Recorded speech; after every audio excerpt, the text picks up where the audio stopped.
gentle soul rest in eternal peace. Today is the 1 week observance for this great woman, a woman whose footprints are boldly embedded in every community that she stepped in. Footprints that can be traced to Gari mills, cassava mills, to daycare centers, even in marketplaces, because of her contributions towards women empowerment. A woman whose aura, her gracefulness, fills the atmosphere in any room that she enters. Any space that she enters, she dominates and takes charge. A woman who has contributed immensely to the history of this country. A woman who stood tall, firm, and strong behind our longest-serving president. Nana Konadu Agyeman Rawlings, may your soul continue to rest in peace. We'll bring you pictures from her home today when the family sits to observe the 1 week of her passing. And then, of course, the announcements that are likely to be made towards the final funeral, state burial and funeral of this great woman. A mother by all standards, and of course we can all attest to the great things she achieved as an individual, as the wife of a former president, and of course as the founder of the 31st December Women's Movement. May God continue to give you eternal rest and eternal peace. And we continue to commiserate with the family and ask that they stay strong even throughout this time of grief. Now let's remind you that we're still in the month of October. It's Pink October, and it's still Breast Cancer Awareness Month. We're asking that you get tested, get checked. You need to be aware so you can take action. And like we've said, early detection leads to prevention. And so you should be conscious and cautious to be able to stay safe and help all of us fight breast cancer. Too many lives have been lost to breast cancer, and we want to bring an end to this particular challenge, health challenge. And so it's important that you get checked, get tested. Whether you're a man or a woman, please get checked, get tested. You can also learn to do that self-test, where you can examine your breast by yourself. If you're unable to do that, seek professional help. The very moment you begin to feel a lump or pain in your breast, report it to the nearest health facility so you can seek some treatment, because as we've said time and time again, and will continue to say, early detection leads to prevention. So be aware, take action, and let's fight breast cancer. Now let's also remind you that October is a Cybersecurity Awareness Month. And so in this month of October, we've been bringing you a series of interactions, conversations, engagements with analysts and experts regarding how you can stay safe on the internet, navigate the cyberspace safely and securely. We've titled this series A Safer You, and it's been airing on Breakfast Daily. And the sole aim is to create awareness on cybersecurity, the existent and imminent cyber threats, cyber scams, cyber crime, just name it, cyber fraud and the likes. And so we ask that you stay with us here on Breakfast Daily while we continue to bring you this series, A Safer You, on how to stay safe within the cyber space. But keep the conversations going even after the month of October, because the crime is not limited to a particular month. You understand? You need to continue updating yourself with the tools that will help you navigate the cyberspace securely and safely. And then, of course, regarding breast cancer, you need to continue the conversations so that together we can win this fight against breast cancer. That said, we want to say thank you to all our sponsors, all our exhibitors, all our supporters, all our patrons that contributed to the huge success of the Northern Business Fair. You guys are absolutely amazing, guys. Thank you so much for supporting us. Thank you so much for sponsoring us. Thank you so much for allowing us to give you an opportunity to exhibit your products, your goods, your wares, your services to the rest of the world. And to all the lovely, wonderful patrons that showed up at the Tamale Sports Stadium on the weekend of the 25th and the 26th of October, we say thank you to you all. So let's single out EcoBank for special commendation. We single out Side Hustle for special commendation. Ghana Enterprises Agency, we appreciate you. Ghana Export Promotion Authority, GEPA, we are grateful to you. And then we had Cackstone Records. Cackstone Records, wonderful guys. Thank you all so much for being part of the Northern Business Fair. We appreciate you guys so much. Now, even as we enter the month of November, we're preparing and gearing up for the Agri Fair. So we are asking if you are a farmer with fresh farm produce, if you are a farmer into livestock production, if you are a farmer into poultry production, you're into fish farming, aquaculture, crop production, we're asking that you call us 0558 973 973 and register for the Agri Fair. All right, we want to see you there at the Ifua Sutherland Children's Park from the 28th of November to the 30th of November. Come join us at the Agri Fair. And here is the catch. You see, from the end of November, we are all inching into the Christmas season. And ordinarily, you know, the prices shoot up within this period because there is demand. You understand? So we're making it easy for you, assembling all your fresh farm produce at one venue. That's the Ifua Sutherland Children's Park for 3 days. And so 3 days, consider it 3 days of Christmas shopping. This is your Agric Christmas Bonanza.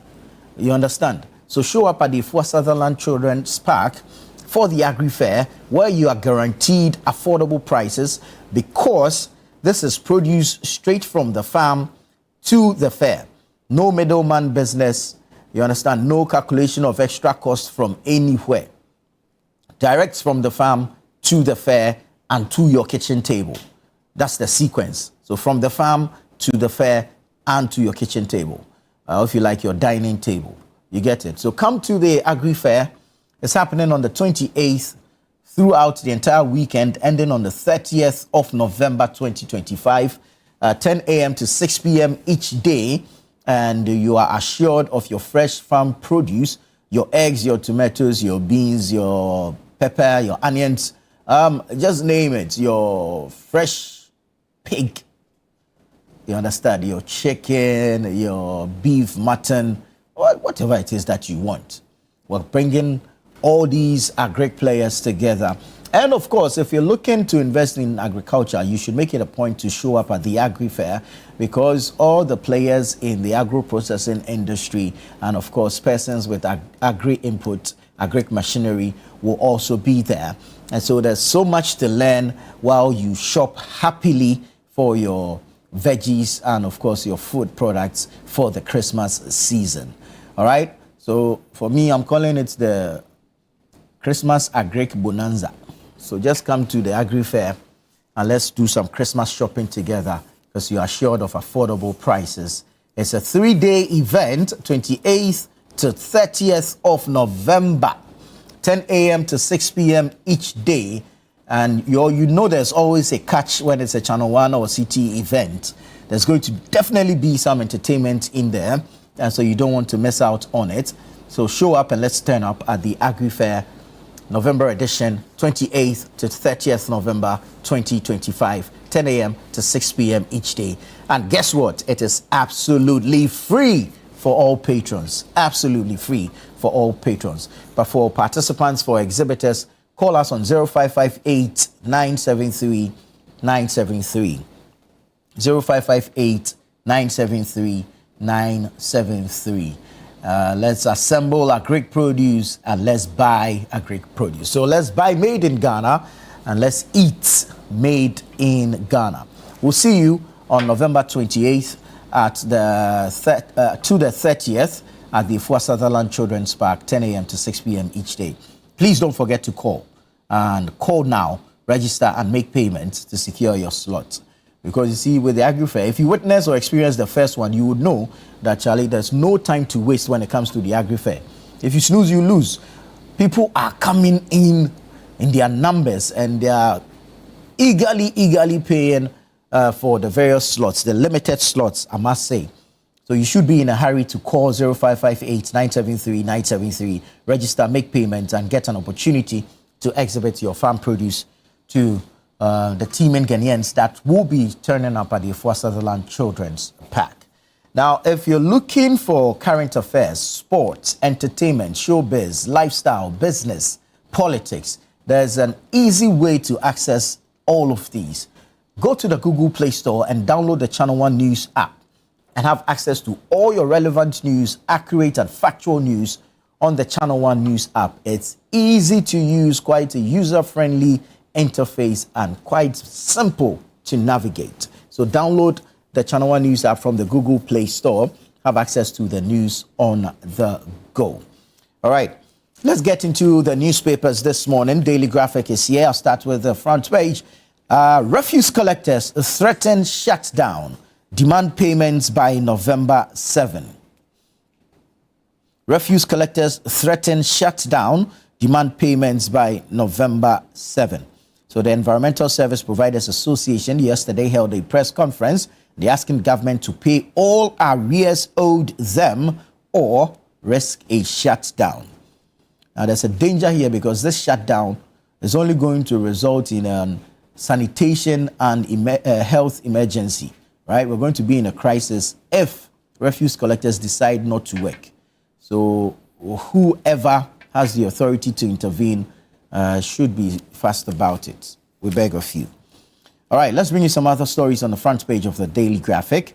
Government aims at stable currency. That's according to the president.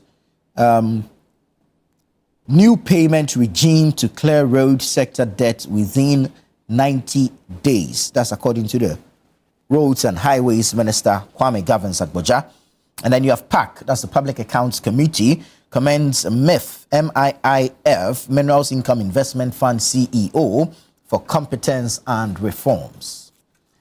PAC commends MIF CEO for competence and reforms. So that's the front page of the Daily Graphic.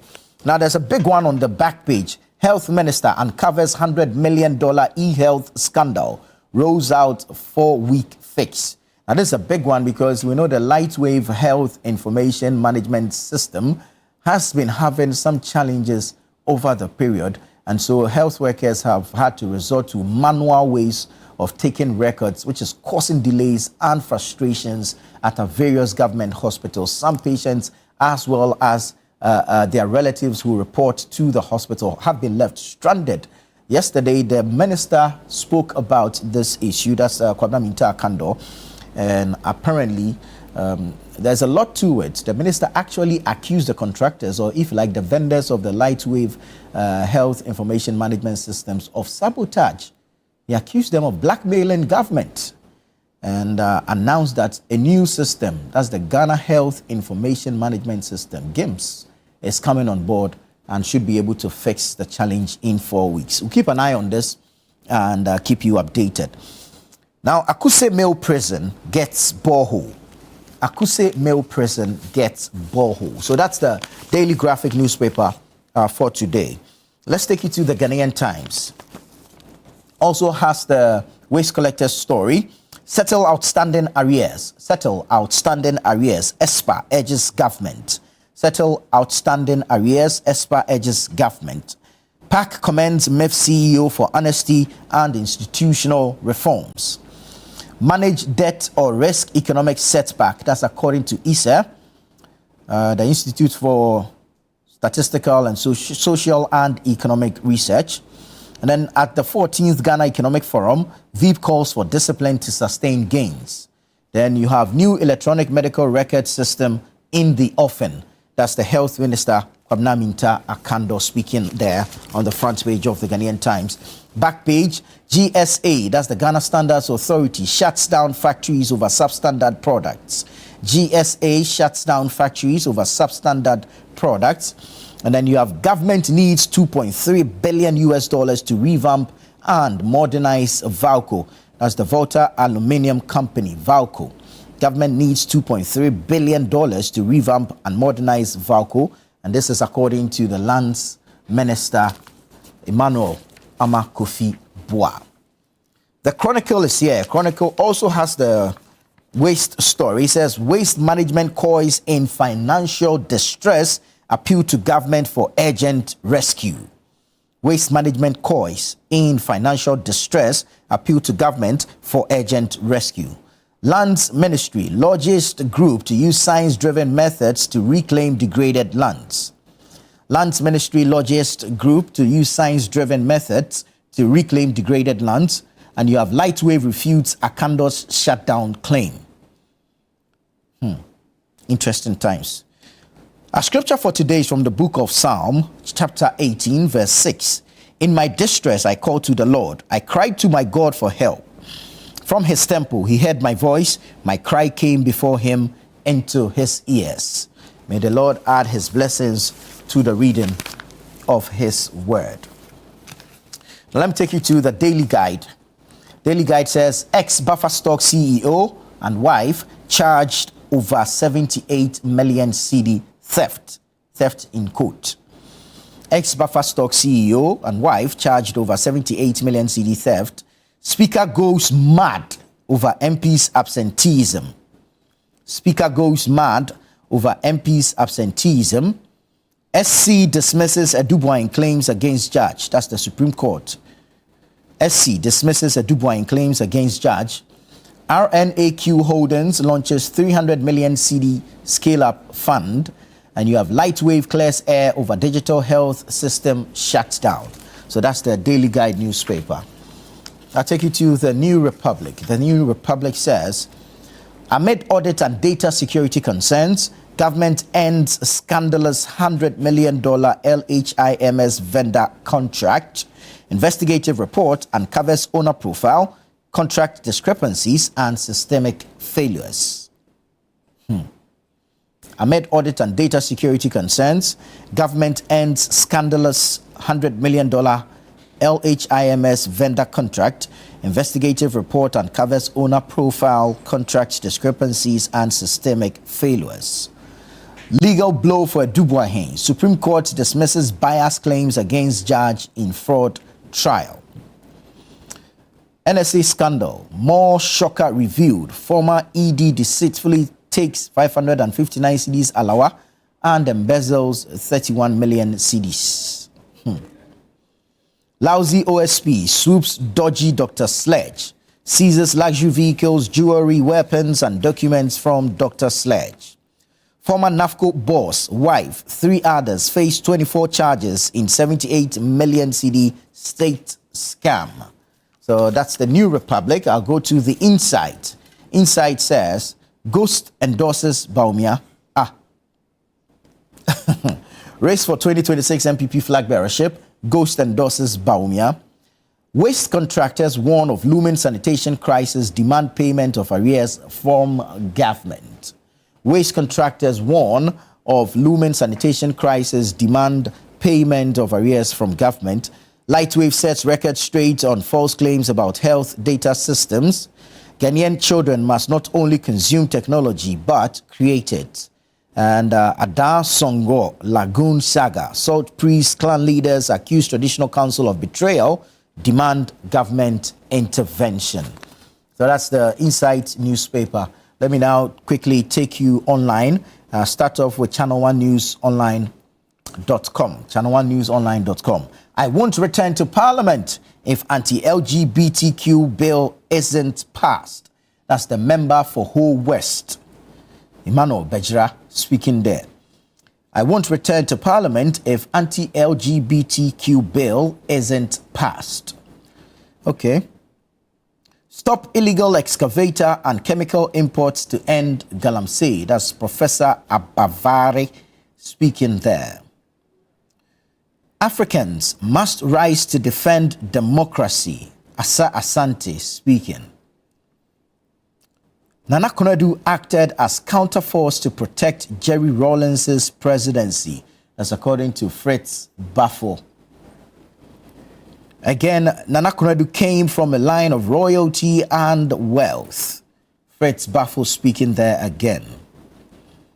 Then in other stories, you have get a mediator to settle Akando and LEMS vendor standoff. That's according to Okoboy, calling on the government to get a mediator to settle the health minister, Kwabena Minta Akando, and the contractor of the Lightwave Health Information Management Systems standoff. Ghana, first African country to support public interest media.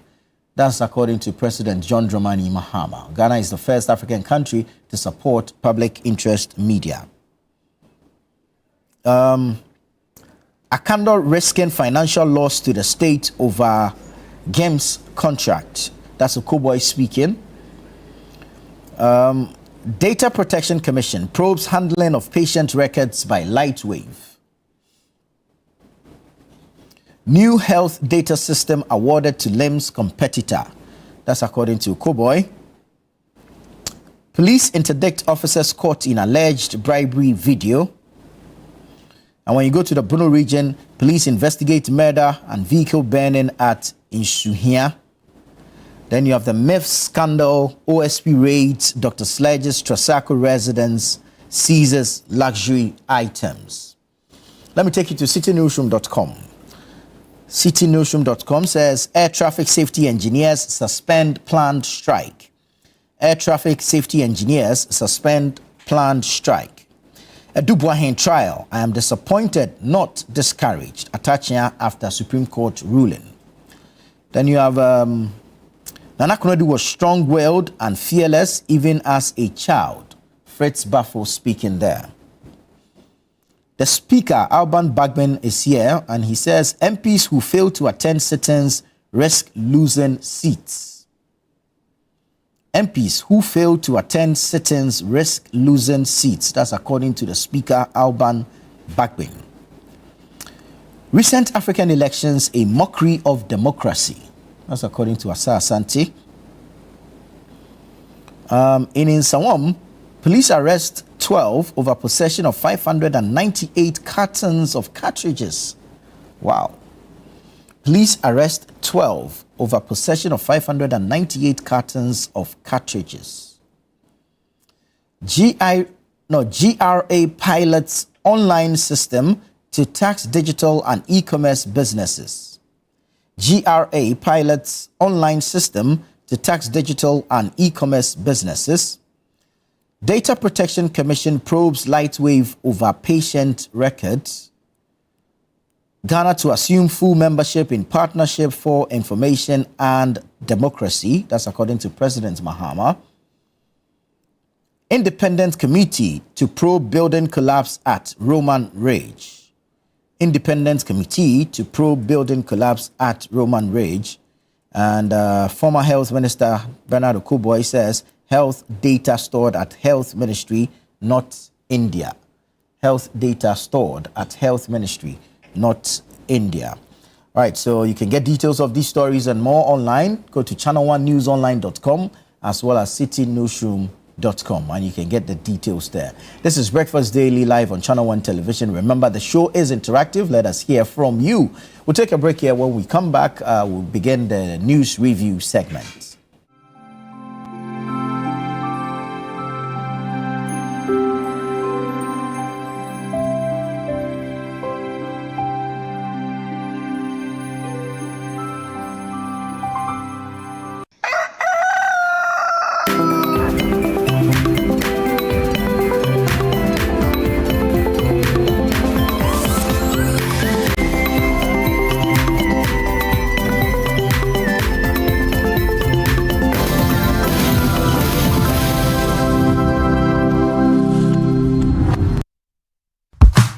This November, something amazing is coming to Accra.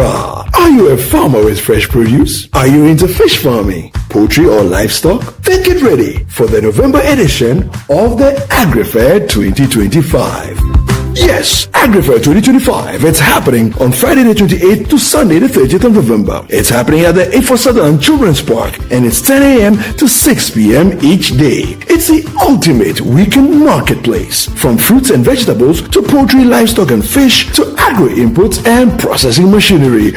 All at unbeatable farm gate prices. Whether you're selling or buying, this is your chance to connect, trade and grow. Enjoy the freshest farm produce, sizzling kebabs, and a vibrant marketplace atmosphere all in one space. Register now and secure your spot. Call 0558-973-973 for more information. AgriFair 2025, where culture meets innovation.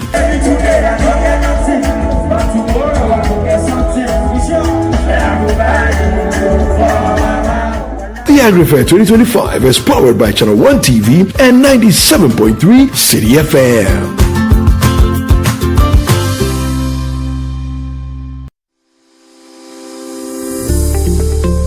Technology has helped various caregivers and professionals in the circles of autism to enhance their skills. It will enhance their social interaction through virtual meetings. The cost of the equipment needs to be made affordable, cheaper, so that people could use it and access it. A lot of people can use, we are able to use short code, which is that once you have average network to even send SMS, it is able to answer certain questions. People at the rural end should not be left out, because that would actually reduce this rural-urban migration. Welcome to EdTech Monday. This is a platform for education, technology discussions, and we have a focus on policymakers, entrepreneurs, and educational ecosystem. EdTech Monday is a platform created by the MasterCard Foundation in partnership with MEST Africa to bring EdTech entrepreneurs, policy stakeholders, and government together to deliberate on important issues within EdTech. Watch EdTech Mondays on Mondays at 7 p.m. Brought to you by the MasterCard Foundation in partnership with MEST Africa, only on Channel 1 TV.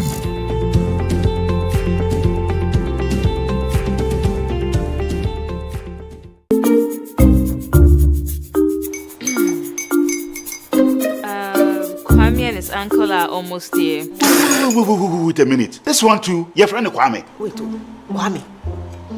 As in the same Kwame again? Yes, Mommy. I'm the second coming. Into all this tension just to reintroduce that broke boy from Kaswa. Why would you deceive the family like this again? Now I understand the whole delay. Troll from Kaswa, dear. Why wouldn't he be late? Or be late? Of course.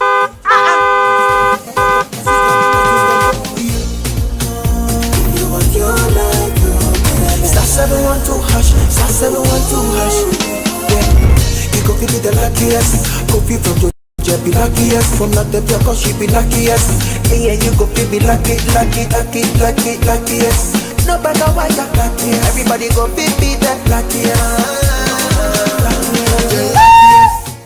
That's Kwame! Send your God up boom. If you put it so would the coming of the Son of Man be. Hey. Is that his car? Ha! Even now, your shadow the way designer. I use my own mouth to reject him. Oh, this is my mouth. Look at that. Kwame, my son. Now, tell me the truth. How did this all happen? Oh, mommy, simple direction. Mr. Goodluck no check me way. Yeah, man. Easy car. Or dial star 712 hash. The devil is a liar. He picked his ticket and entered his lucky 5-digit number. How much birthday? Oh, how romantic! And he followed the prompts. Yes, and then boom, confirmation test. I'm quick. Pick 5 numbers for me, okay? I'm feeling like 7. Dial star 712 hash. Choose your ticket. Enter your lucky number. Follow the prompts and let destiny handle the You see how they love you now? Yo, do you have family payment seminar? Before December, maybe release a motivational album. Patapa, my super. This promotion is regulated by the NLA on the Caritas platform.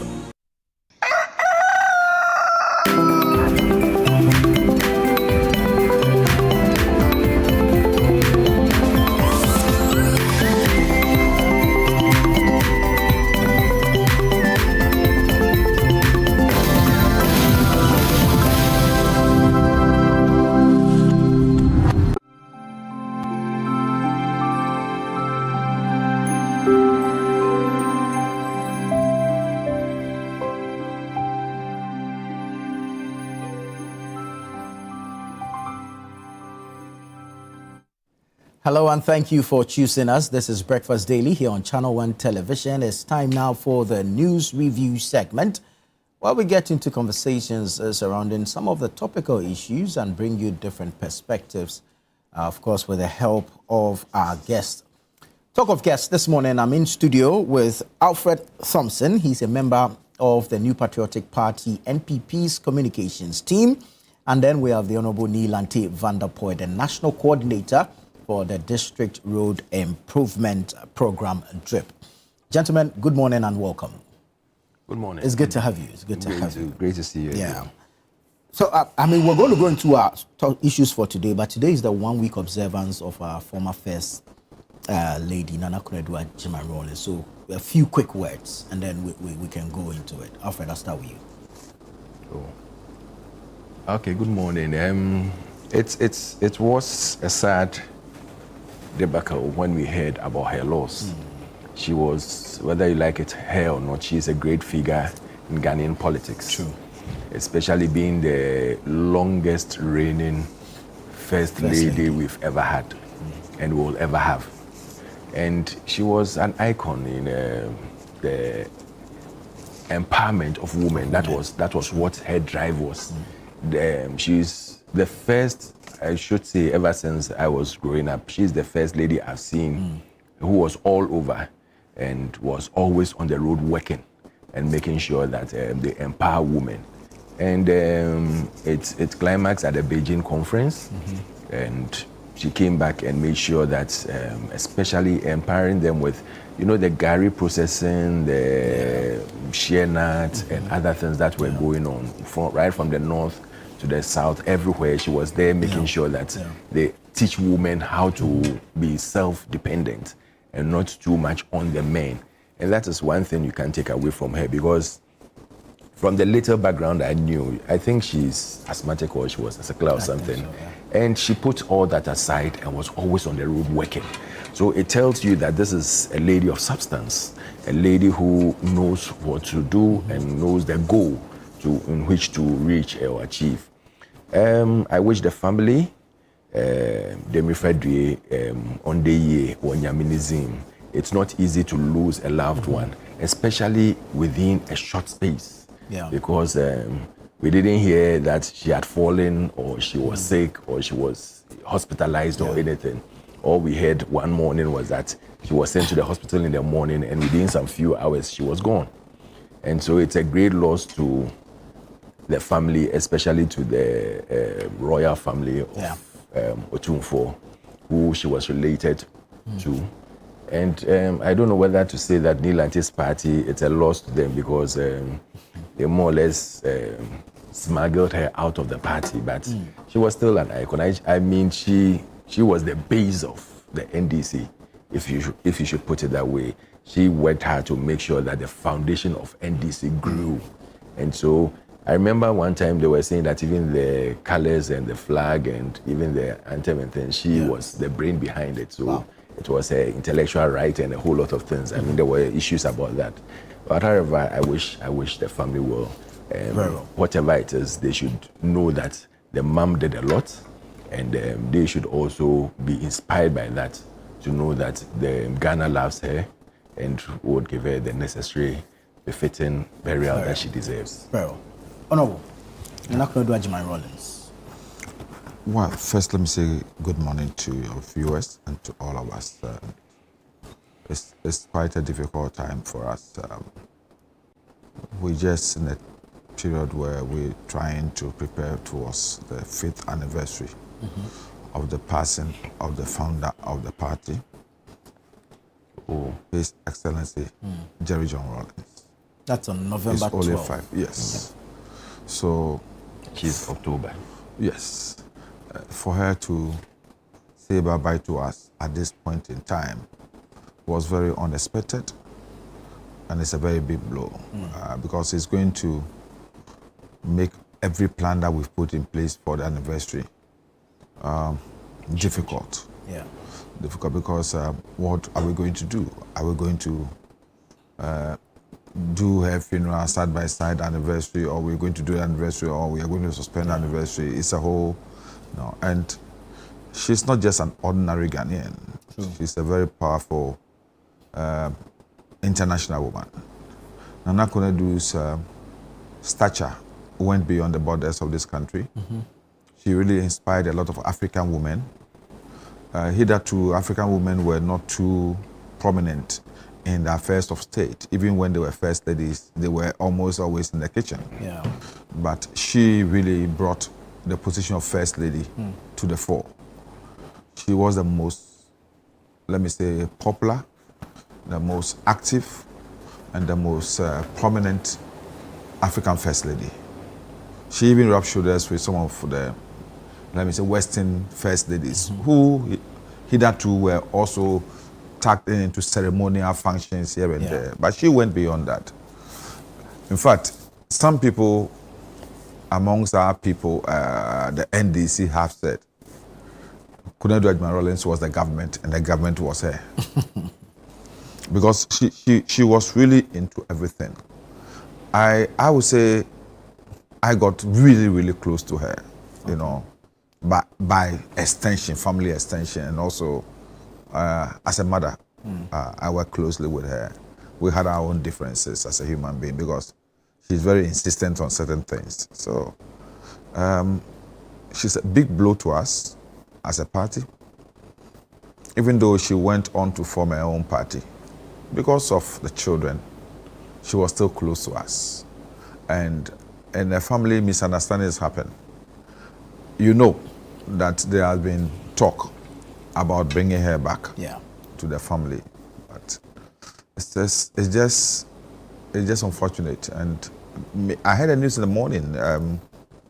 Unfortunately for me, I just passed through Rich Hospital to check on somebody who needed money for scan and all those things. And I don't do mobile on my phone. So I said, I was driving towards Parliament. So if you could meet me at the main gate, then I could hand it over to you, physical cash. So when I got there, I saw some people who I didn't expect to see there, you know, because they are people very known, you know, and everybody was quiet. You don't know what was happening. So one saw me, no more thing. I said, oh, fine. You know, normal. I thought that somebody I knew was sick. I thought, Charlie, no, yomo na. All of a sudden, yomo na attack. What rush? Nigga me yomo. Like oh yomo. So I was confused because Nana Konaidu. The previous day, I've seen her at the church. Yeah. You know, Christ the King. Christ the King. She has attended the program, and she looked hale and healthy. So, and nobody expected it. I said, oh yomo Nana. How? No, John. So I went to Parliament. I was in the meeting with the leadership of Parliament when the confirmation came. In fact, even that time, it was some two journalists who came and said, is the breaking news true? I said, what breaking news? You understand? So everybody was shocked. Yeah. Everybody, in fact, people who had seen her the previous night and the previous day were surprised, were shocked. But that is what Nana Konaidu is. You know, she always will surprise you when you least expect. It's a big blow. Indeed. I was in her hometown, incidentally, during the week. I was doing my monitoring in Ashanti region, and I went to Efija Kwabre South and Mpubi, and you could see the effect on the people in the town. The whole town was quiet. The whole town was quiet, and it's happened. Yeah, it's a difficult moment. Nana Konaidu was a legend when it comes to political organization. Yeah. Organization and mobilization. And it's sad that the three iconic ladies who I would say virtually carried the foundation of the party on their backs are all gone. Madame Sherry Aite, and quite recently, Her Excellency Cecilia Johnson. Her funeral is 14th November in Sunyani. You know, when the news came, I just thought about Cecilia Johnson. And this lady, my lady from, is it Western region? You know, they were all part of the 31st. Yeah, architecture. Shelley, You know. No, not Shelley. There's a third one. She was a teacher before she became a deputy minister. Oh. She became deputy minister? Yeah, she Tabitha? became a deputy. No. She was working with Nana Kunedu in her office previously. Oh, okay. It was Shelley, Cecilia Johnson. Bosumtwe Sam? No, not Bosumtwe Sam. She was quite... She's not lady. noisy. Yeah, lady. Yeah. You know, it's this were the women. Yeah. You know, Auntie Sisi, wonderful lady. You know, she meets you always with a smile. You know, Sheraite, very, very, very. You know, she's very, very intelligent, very sharp intelligent. lady, sharp lady, politically, very, very sharp. Before you would think she's already far ahead. You know, it's. I think we need to write books about these our ladies because you see, women emancipation is still stuck in the discussion rooms because the active roles played by these women are not documented for people to read. Our young girls coming up should have things like this to read. Yeah. I'm serious. Because if you knew the times that Kunedu and the others sprang up and took hold of this country, they were always at the forefront and not the men. The 31st December Women's Movement was at the forefront of the revolution and not the men. And how she was able to bond women. And you see, she also became a role model for a lot of other women, irrespective of the political distance, because it gave opportunity. Yeah. She broke the ceiling and everybody came out. Either in Ghana politics, women only support at the background. You know, they cook for us and all those things. But now, no. Look at the parties. Look at the parties. You have even women today daring to, you know, be political presidential candidates. That should tell you how far they've come, and they should be celebrated. Look, somebody And like maybe she was the I think first someone one. like she was the first Yeah, one to attempt the first the one to attempt presidential slot. If you look, I will tell you, a lot of our women who are gone politically were great women. Anna Enin is there. She's still alive. She's still alive. The late Teresa Tego. Teresa Tego, Amele Tego. Yeah. Wonderful lady. Solid woman. You understand? Solid woman in all standards. I'm a Benyuado. Yes. For example, you know, Christine Checha. Christine Checha. She's still alive. She's still alive. Yeah. She's still alive. She's still alive. And you know Christine Checha? Yeah. Both PNDC, NDC, MPP. MPP. Yeah.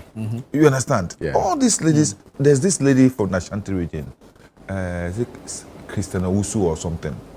She used to be member of parliament for New Edubiase. Powerful woman in parliament. Hawa Yakubu. Yeah. You understand? Many.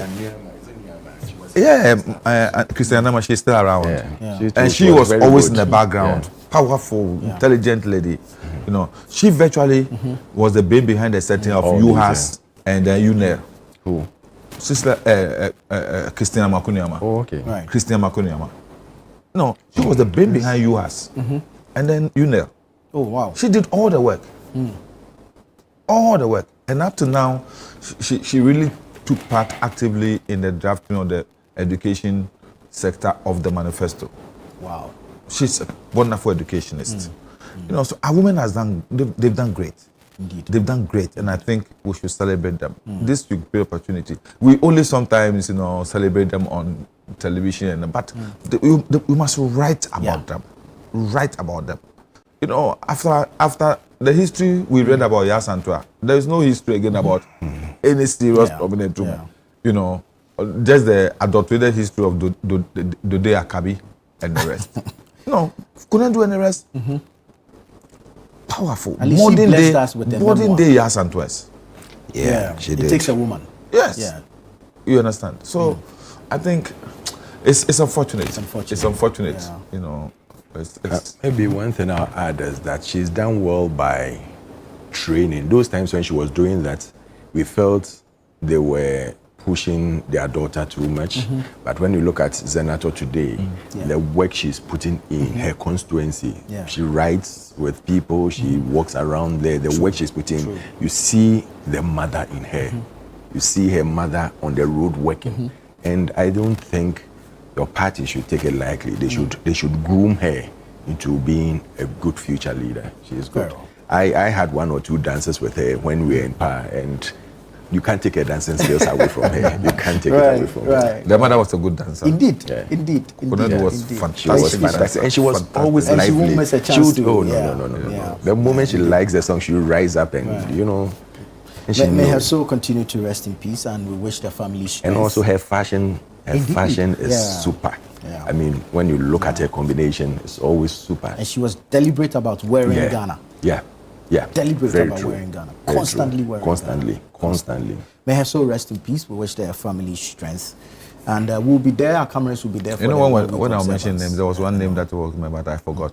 Dr. Mary Grant. Dr. Mary Grant, yes, true. She did a lot for PNDC. Yes, Dr. Mrs. Mary Grant. Maybe we should take it as a project and look for some of these women and document them properly so that the coming generation can know, experience them, and of course, learn some of the things that they did. All right, we're going to go into our conversations for today, but Honorable, you in particular, I don't know if you saw this video. There was a disturbing video on social media throughout last night up until this morning about a supposed off-duty military officer that walked into a pharmacy and began assaulting everyone. No, I've not seen it. Quite disturbing. A very well-built individual. I'm sure the producer should look up that video for me and then show it, so I can pick the thoughts of our guest on this. While we're at it, let's move on to our first story for today, which has to do with the management of health information in the country. Over the week, or even in the past 2 weeks, we've had challenges with the Lightwave Health Information Management System, and of course, having some downtime with the server, health officers having to go manual, and the challenges it came with. The health minister yesterday addressed the media, and if you like, described the entire project as a scandalous $100 million scam, accused the contractor or the vendor of sabotage and blackmailing government for payment of a balance or so, and deliberately turning down or turning off the system to create challenges in the health sector. He went ahead to announce that a new records system is in the offing, should take us about 4 weeks to address all the challenges. All the commentary that has gone on about this, I want to pick your thoughts on it. Honorable Vanderpool.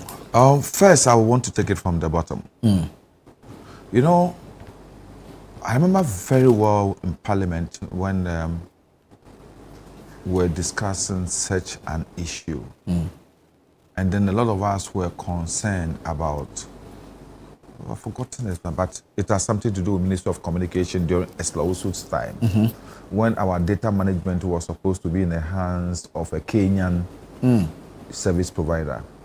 And we raised serious issues about our data protection and others. This is another case. You know, my problem is when we put our data in the hands of foreigners to manage, in spite of all the risk involved, and in spite of the threats to our personal records and data, I think sometimes it's difficult. Why can't we have Ghanaians possibly partnering people with the Ghanaians having control over such a day, so that when cases like this happen, it becomes very difficult for us to have it effiasem, then we can discuss it. Because if, for example, Tommy was the one in charge of this, it becomes easier for us to get to Tommy and discuss it as a family. You understand? And then Tommy himself will also have a feeling that his cousin, his nephew, his niece record is part of what he's handling. But then when we put such dangerous tool in the hands of foreigners, we should expect blackmails like this. According to the records, the Lightwave Health Information Management System was contracted for a sum of $100 million to manage hospital records and also electronically for the ease of record sharing and data, patient management, data transfer. The contract was supposed to have connected 950 health facilities. As of today, only 450 have been connected to it. So there's an astounding 500 health facilities not connected. In spite of this, the contract ended when he has not finished the onboarding contract, of the health the facilities. onboarding of the others. Yeah. So the contract was extended twice.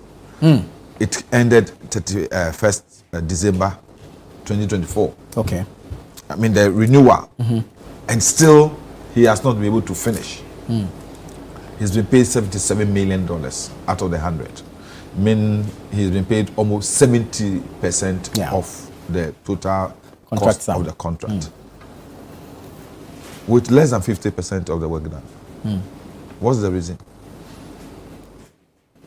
The man has completed only 50%, less than 50%, but he's been paid the value of 77% of the work. 2, I learned government has even engaged him for some time now. Say, look, we'll still have some money for you. Yeah. If you could come and work out systems whereby we could still be dependent on it. He has refused. It's deliberate. Blackmailing, holding you to ransom, because he knows that that's the only system that you have that you can be dependent on. And this is a system where even all the NHI records feed in. This is a system where the health facilities log on in order to get their payments done by NHI. Sure. So now the difficulty we'll have is that the health facilities cannot now upload their demands for NHI to pay. Right. So now it's going to lead to cash and carry. Cash and carry. And other difficult challenges that have bedeviled our health system for some time now, before the advent of health insurance. I also heard that almost 18 million of monies meant for procurement of other equipment when the whole contract cannot really be accounted for. He promised to provide HP laptops. He ended up providing some substandard spec and not HP. You understand? Yeah. So the whole thing is if it is not what the minister described it, then it is lack of efficient supervision and oversight over the management of that contract. And I think that it is not just a matter of saying that because of the problem we are having, we're trying to resolve having a new system in place. Whatever we should do in order to make sure that this guy accounts for that part of the contract that he's been paid for but not delivered, we should do. We should do. If he's be able to hook up only 450 out of the 950, then he doesn't deserve the 77% that have been paid to him. If he has supplied poor spec computers instead of the HP he promised, then he doesn't deserve the amount of money he's been paid. And I think as a country, we must bring this guy to ransom to answer questions. And the individuals who were behind the contract must also be questioned. They contracted him. What due diligence did they do before they contracted him? What was the assurances they were given before they contracted him? Under the agreement, what are the reliefs to us whenever he reneges on the terms of the agreement? Were there clauses that give us some advantage to exact certain demands or ask for certain reliefs when he vitiates any aspect of the contract? All these are we cannot just dismiss them, because I think that contract had an agreement which was signed, and the terms of the agreement were agreed to by the parties. So if one party, I believe seriously, if we had not paid him and he has finished the job, he will by this time be running towards the court to demand. So if he has also not fulfilled his part of the agreement, I think we are obliged to ask him to do that, or otherwise we resort to a court action and demand our money. Very well. The former health minister, Dr. Bernard Okoboy, has, if you like, rebutted the minister. One, he says that the data is not in India, the data is sitting at the health ministry. Two, he says that the new system the minister seeks to bring would, if you like, result in some financial loss to the states, because this new system will have to re-onboard even the 450 that Lightwave has onboarded. Mr. Thompson, your thoughts on this and the position of the former health minister vis-a-vis that of the current minister? Okay, thank you very much. I'll say good morning to all the listeners and to my brother who I haven't seen in a long time. Right now he is on our drip as the director there. And the drip that they criticize and they say so many things. I'm shocked that like the Minister of Health, he hasn't come out to say so many things negative about the drip system, because at that time we didn't have a director, but the system was still working. Coming to the... You had one. We didn't have a director. Team. I took over from Honorable Collins. Oh, okay.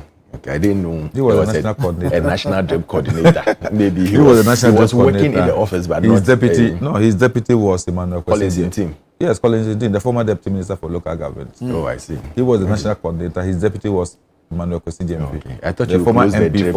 I thought you closed the drip system down. Why? Oh, but you are saying that it's more efficient. It's jobs for the boys. So who said that? Oh, but so how many things didn't you criticize? Let me come to my who health. Said that? Let me come to my health. Who said that? In your campaign, no, you can't make. Have you forgotten so many things you said on your campaign? Nobody campaigned. We have been giving jobs to the boys. We are just creating jobs and opening avenues. Even one. When we are talking about jobs, we are talking about criticism about DRIP. We are talking as a package. An efficient leader can rework an inefficient system to make it work. So now they see the DRIP as an efficient. The DRIP was not an MPP thing. But it was what? DRIP started as far back as the time of President Milton Jomama. If you are going to talk about things that have been implemented in this country, let's not. So then don't say it. So what I'm telling you is that your 133 should be seen rather than sacking and continuation of your people coming on board. Coming back to the... Let's go back to our issue. We need to be serious as a country. The mere fact that every new government that comes is always criticizing the old. Oh, you've done this, you didn't do this well, you've done this contract. It's like it's becoming a rhetoric, and Ghanaians are getting bored with this. Any government that takes over says that, oh, there's too much corruption in the old government. We are going to bring them, and they always fight on corruption. And it's being seen as politicians are the most corrupt people in this country. I'll use this country because it's this country we are talking about. You come, there's an agreement. You've taken over the, what do you call it? The electronic system, which was never done, where you don't need a folder to leave Kolebu and get to Rage before you can be taken care of. If there's an emergency and maybe you're in Kumasi, you don't need to bring your folder there, or they don't need to now go and say that, oh, go and check the records and forward it to us before we can take care of you. Immediately in the system, it is being done.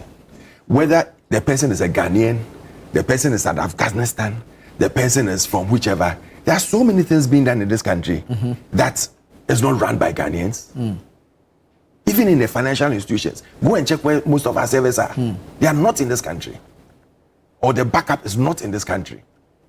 They never keep a backup server within a same range or within a certain range in a country. Because you always have to get something from another source that if this breaks down, you can always go and pick it from there. Right. So they should come clean. We should stop this mingling and trying to muddy everybody as if the people who thought about this or who implemented this have done so much wrong. Yes, there's an agreement, there's a contract. Right. If the person is not meeting the contract agreement, sit down with him. You cannot build this within the few months that the minister is talking about. But the minister insists that they you engage cannot the build contractor. An IT system of this magnitude, 950 hospitals, within this few months that the minister is telling us you do. It's not even the miraculous government will do that, will be able to do that. But you are talking about a whole full health system. Rather than fighting, because definitely once you go and muddy someone and now you come to him that, oh, give me your records or give me this or give me that, you realize that the person will resist. As we sit here, they have already taught, manufactured, and even more or less, my grapevine is telling me that even cabinet has sat on it to approve who is going to do the next system, the management system.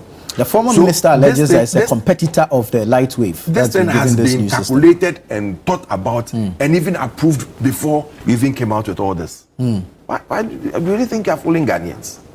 Do you think you are fooling Ghanaians? But if the current vendor is deliberately manipulating the system, why would someone deliberately do something? It's because maybe you've either pointed accusing fingers or you've done something wrong. Listen, if you take the contract alone, as they claim that he's done 450 out of what do you call it? 950. 450 out of 950. Yeah.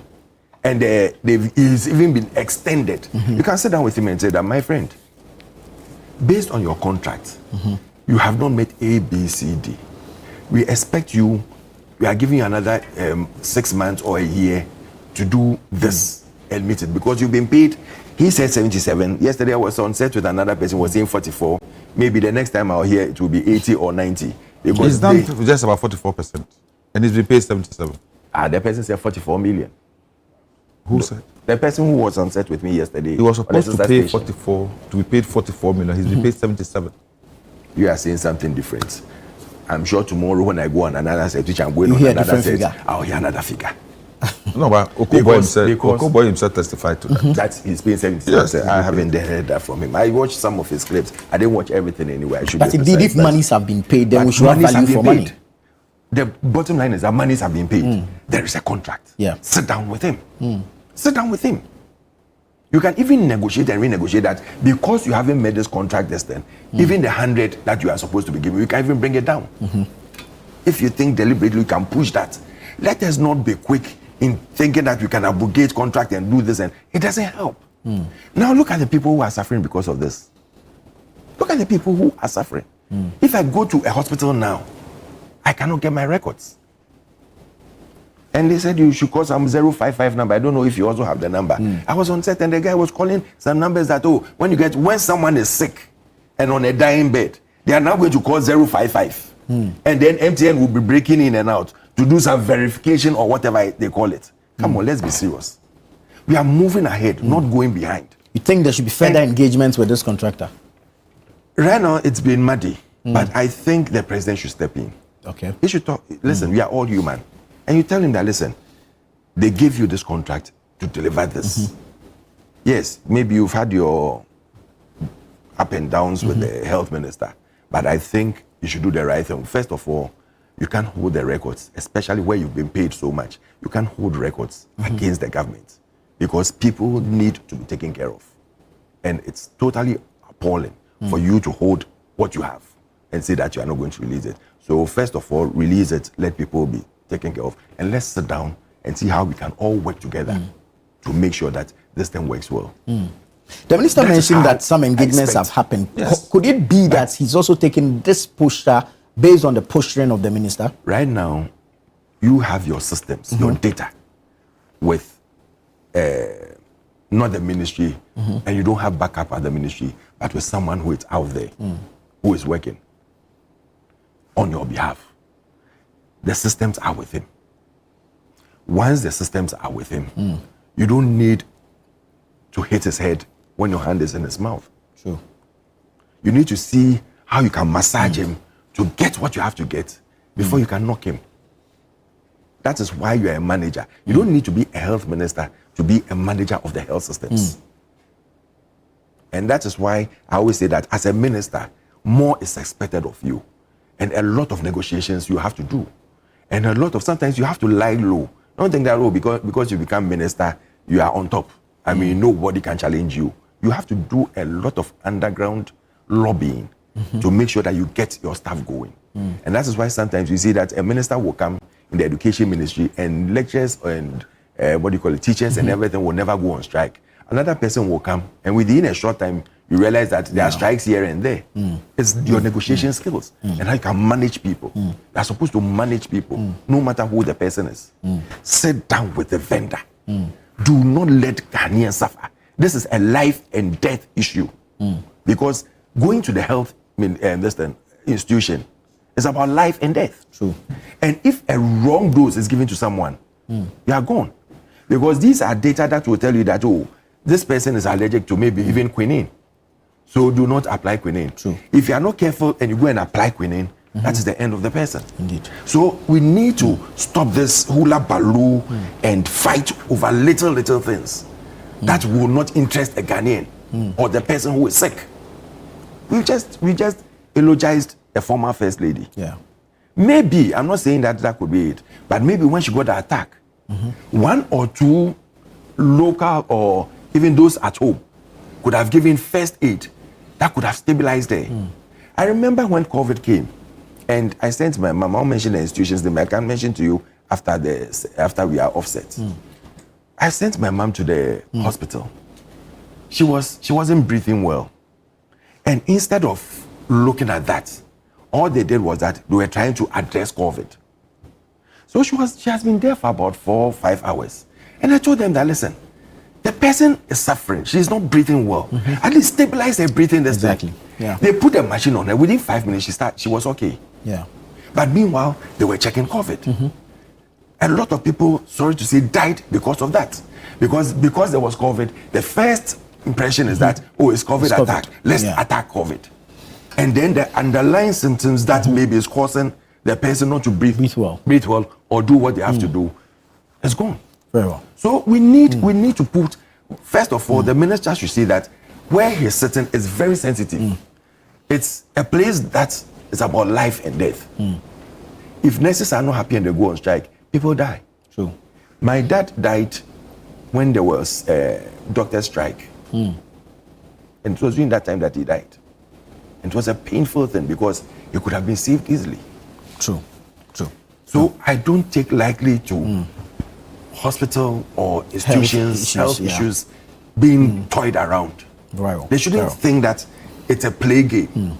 It's about people's lives. It's about Ghanaians' life. And if they are not there, you will not be sitting where you are today. Well, Honorable, don't you think further negotiations will help instead of, if you like, a new system altogether? Because even in as much as we admit that this contract has not been completely executed, there's been progress. Some work has been done. 450 have already been onboarded. Bringing a new system, won't it derail a near complete digital health project for the country? Nana, as much as I agree with you, you see, we're talking about people's money having used. And accountability is important. In as much as I agree that we negotiate, from the minister's the minister did not take this action in a jerk. From his statement, he said series of meetings and opportunities have been given to the person, with even an assurance of another $1 million to be given to him. He has refused. You understand? So let us not think that the minister has not done what he's supposed to do in order to further engagements that will smoothen the relationship with the service provider. If somebody is on a blackmail trail, no matter how hard you negotiate, the person will continue. Because like my brother said, we have our hands in his mouth. So he will continue biting you until he thinks you understand. So my this thing is that at the end of it all, this service provider comes through somebody. That person must be engaged. And that person must talk to the service provider and say, look, maybe we knock the door for you to enter. And I said, don't embarrass us. Don't do anything that will affect us, so that tomorrow we can't engage. We could be blacklisted. We could not have any opportunity again. So I agree with the engagement aspect. But the truth of the matter is that we must also have some level of accountability in this. The Ghanaians must know what they have paid for, whether they've been shortchanged or not, whether they have a value for money. All these things are important.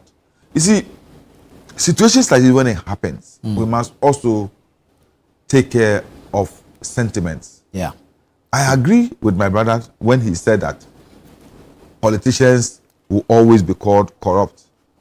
You understand? It's a perception. Perception. Yeah. These are some of the things. Or that somebody will say that, somebody and somebody had a deal and money has exchanged hands somewhere and was facilitated by a politician somewhere. and mess you up. Every contract in this country, some people think that one politician facilitated you or the other. You understand? Yeah. So it is important that we look at this, and the agent should be the one who should primarily be interested in how this contract is executed to conclusion. Parties happy. There have been so many contracts that have been executed in this country, and all the parties have been happy, and nothing came up out of it. But once something has come up, let's sit down and look at the clauses under the contract. What are the terms of engagement when such situations arise? You understand? Every contract have those things. Like in case of dispute, how do we resolve the disputes under the contract? Indeed. So let's see whether those clauses are there, and let's see how we can enhance opportunities to address this. But the fact is that value for money is important. True. It's important. Look, haven't we seen similar case before in this country with Saglemi? Yeah. I was one of the people who said, look, can we look at the supposed or the alleged criminality aside, but let the job continue so that we can't allow these buildings to get rotten. All the money invested in that going waste. You understand? So sometimes let's look at the objective first, and then look at people who, in the course of achieving that objective, have done something wrong in a different manner. And then anything, because you see, at the end of it is Ghanaians who are being denied the opportunity to have this. And I think that is the part the minister is taking. The minister has not closed the door. You can see from his demeanor that he wants further discussion, because right now he's desperate. That's why I say, look, we're looking at how we can do, we can save the situation in 4 weeks. Yeah. That we can. He says something that is significant. He said, look, it is not a matter of disbanding the whole platform. This one is going to be logged onto the same platform. Okay. So that it's not a matter of disconnecting. But then at the end of it all, I think that this should serve as a lesson. I agree with my brother when he says that we can backups and other things are at certain areas and all. Yes, but please, this should be a lesson for us never to put our data in the hands of foreign entities. Okoboy insists the data is at the Ministry of Health. No, as for the Ministry of Health, yes, the data is there. Yeah. But how do you enter the data? How? If you can access it with someone. Yes. So it's like somebody has put it in a room and shut the door and gone with a key. True. What will you do? You understand? You can't enter. So it's important that we look at that. So at any point in time, if even backup is going to be somewhere, the backup should be somewhere where it will be easily accessible to us who are paying for it, so that we can easily have access to it when there are situations like this. But where, after the person has taken our money, we have to go and sprawl in front of the person, lick the person's boots before the person gives us what we are looking for. It's totally unacceptable. Right. Very well. I took two quick messages and then we can continue. This one says, good morning, Anatofo. There is a deliberate attempt by this government to tarnish everyone's reputation if they believe you are not with them. The health minister must consider Ghanaians first before party interest. Yasser Arafat from Techima North sent that one in. Aminu from Insawam says the health minister should exercise caution in handling the information systems as the stakes are high. Right. Alfred. Once upon a time, you remember a lady called, a former minister, Attorney General called Gloria Akufo. And you remember Marietta Bruopong. Yes. You remember the work they did together. You remember? Yeah. About the border. Yes. Why can't the minister call, if it's Okoboy or whoever, like he's saying, there's someone who has negotiated with them before. The person has been paid by Ghana government whilst he was doing that. Call him to the table. Now listen, this is concerning people's lives. 44 or 77 million has been paid, as you are saying. The person cannot decide that I'm shutting off completely. True. Because it's going to cause death in this country. So let's sit down. Whatever you have to tell him for him to do the right thing, let's all come together. Yeah. But if the person who we are going to negotiate with has already heard that, like Okoboy, you said Okoboy was saying that the rival person they want to give it to is someone who a competitor of Lightwave. Then you let me become jittery that I can't trust you. And therefore I take an entrenched position. Yes, entrenched position. And that is what I believe could be happening now. I think Neil Ante sitting here is an excellent negotiator. He knows how to talk to people. If you need to call him on board, call him, come and help me. Listen, you sitting there as a minister doesn't mean that everything, all knowledge is with you. True. You need 1 or 2 people on board. Call them. You have a chief of staff. Invite him in. Now listen, chief of staff, where it's gotten to, I think you should come in. Let's speak to this guy. Let's assure him so that he can release whatever he has to release and the systems work. Because we can't go on this way. Very well. We can't. Very well.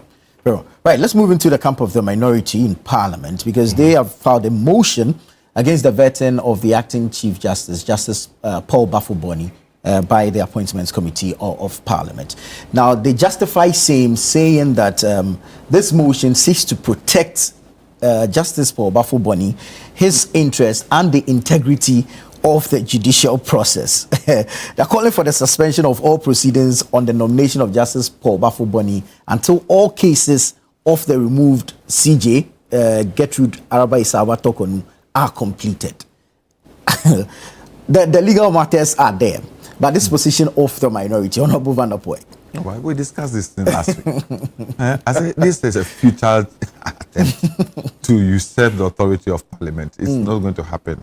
And I quoted an old law which said that, look, Parliament is a master of its own rules. True. You understand? Parliament will go ahead and vet. If Parliament vets and you think that you have any authority to prevent the person assuming the role, then you can do that. But Parliament, you cannot stop Parliament from proceeding with its work. Parliament is very independent.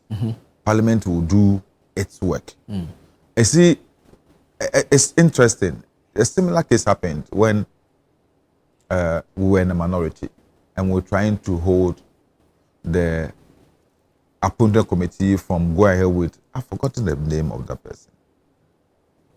The current leader of Avenue Market said we don't have that authority to stop Parliament from proceeding with its work.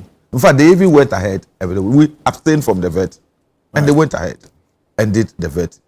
So, Parliament, you cannot injunct Parliament from doing what its statutory and mandatory constitutional mandated functions are. You may try your luck in getting, for example, the president to hold, you can hold the president from swearing in the person when the person has been approved by Parliament.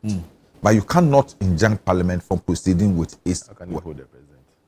Yeah, just like Sky went to court to prevent Nana Akufo-Addo LGBTQ. But Yeah. I don't think The president is an individual. He went to court. No. He took a case to court. And Yes. the president stood on that case. I'm saying that maybe that is what you can do, but as far as Parliament is concerned, you cannot stop Parliament from proceeding with its function. Right. Constitutionally. The concern is that, you see, there are several cases, including even one at the ECOWAS court. Yes. Which cases, when determined, may have an implication on the legitimacy of the appointment of a new CJ.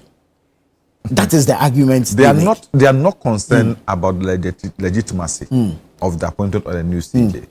They are concerned about the fact that the process for the removal of the former CJ was not right. It's not about the appointment of the current CJ. But that's not what. But the truth of the matter, listen. Yes, the process. They're talking about the process. One of the grounds. Another thing saying that it's about they don't, when they finish the whole this thing, the report is not out, so we don't really know what the CJ.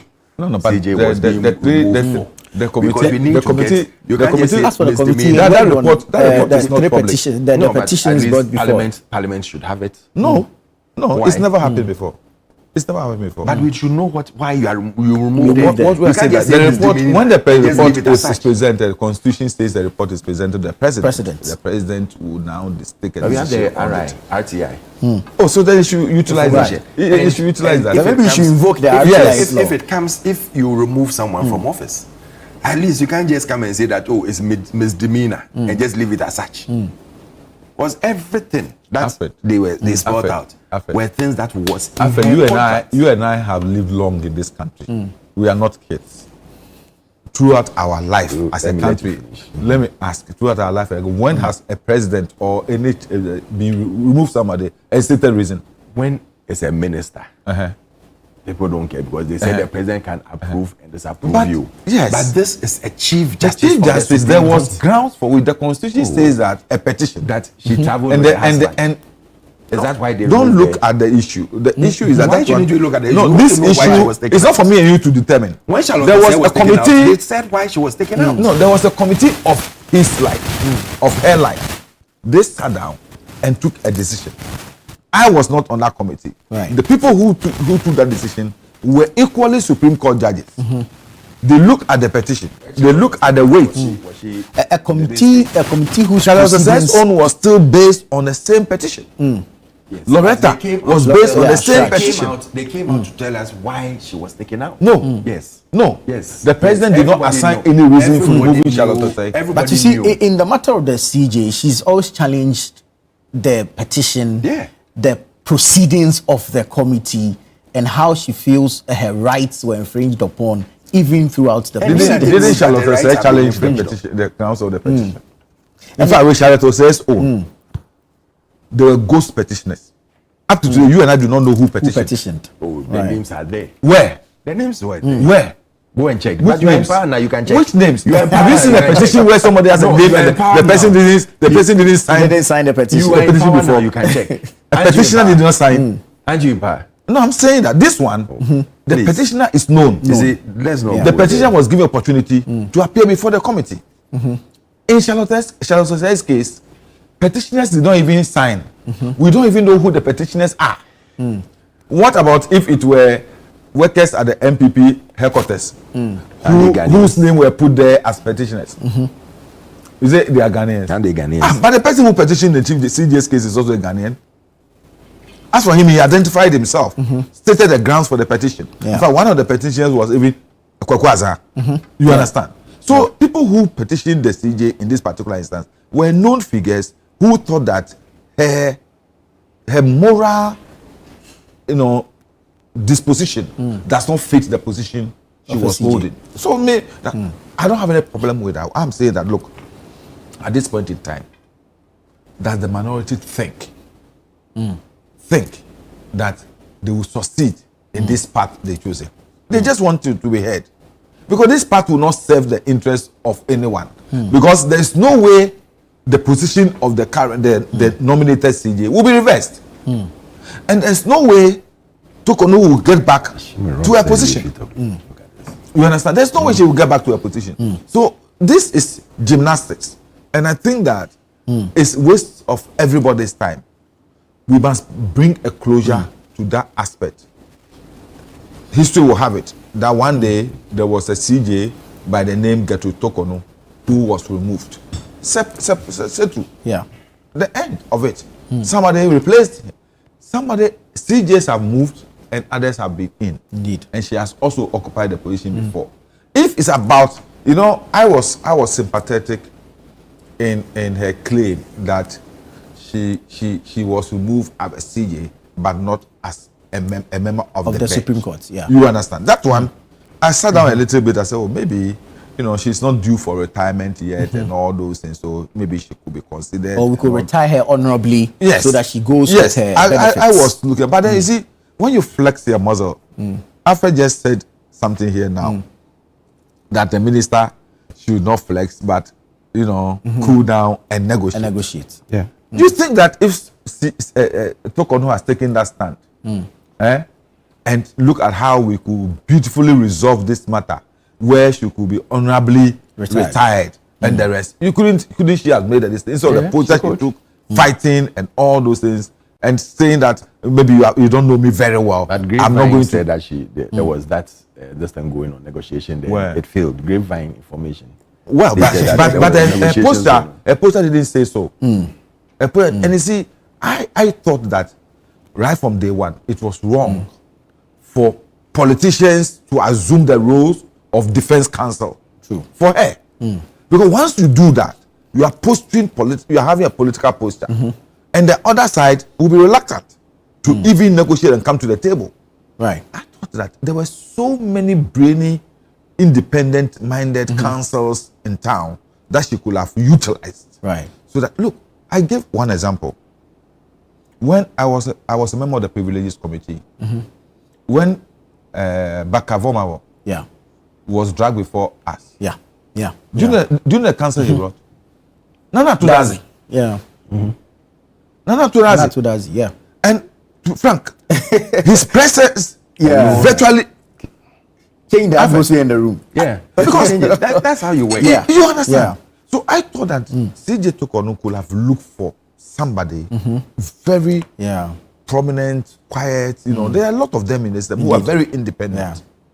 If that person has taken the poster, if the person may also have, like he said, have that skill to talk to people and knock doors. But when you put and then you get, you know, very, let me say, aggressive, feisty, you know, political figures to be your defenders, it becomes difficult. Very well. Let me take a quick break. I'll then come to you and then I'll pick your thoughts on this matter of the minority demanding, or if like urging that the vetting of the CJ is put on hold. But keep your messages coming in. We'll read them when we have the opportunity. This is Breakfast Daily. Stay with us. We'll be right back.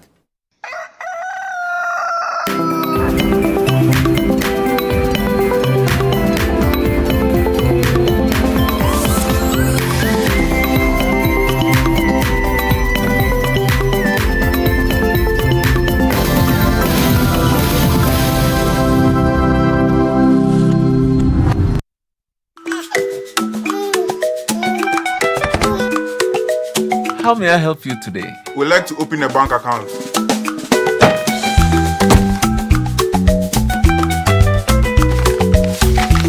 Sign here, sign here, sign here, and here.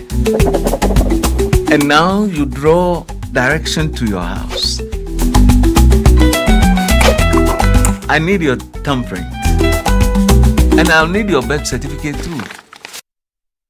No, I need the original. A lot has changed since you banked like this. So have we. We've made it easier than ever to open an account online and bank on the go through our mobile app, online banking, and more. EcoBank, a better way to bank your way. Sign here, and here. EcoBank, the Pan-African Bank. Making and selling. In Africa too hard? Not anymore. Afro-quality. Buy African, build Africa.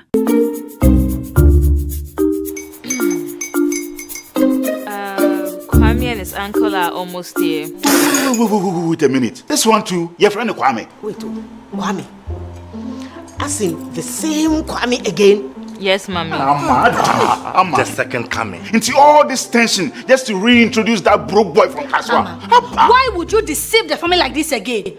Now I understand the whole delay. Troll from Kaswa. Why wouldn't he be late? Or be late? Of course.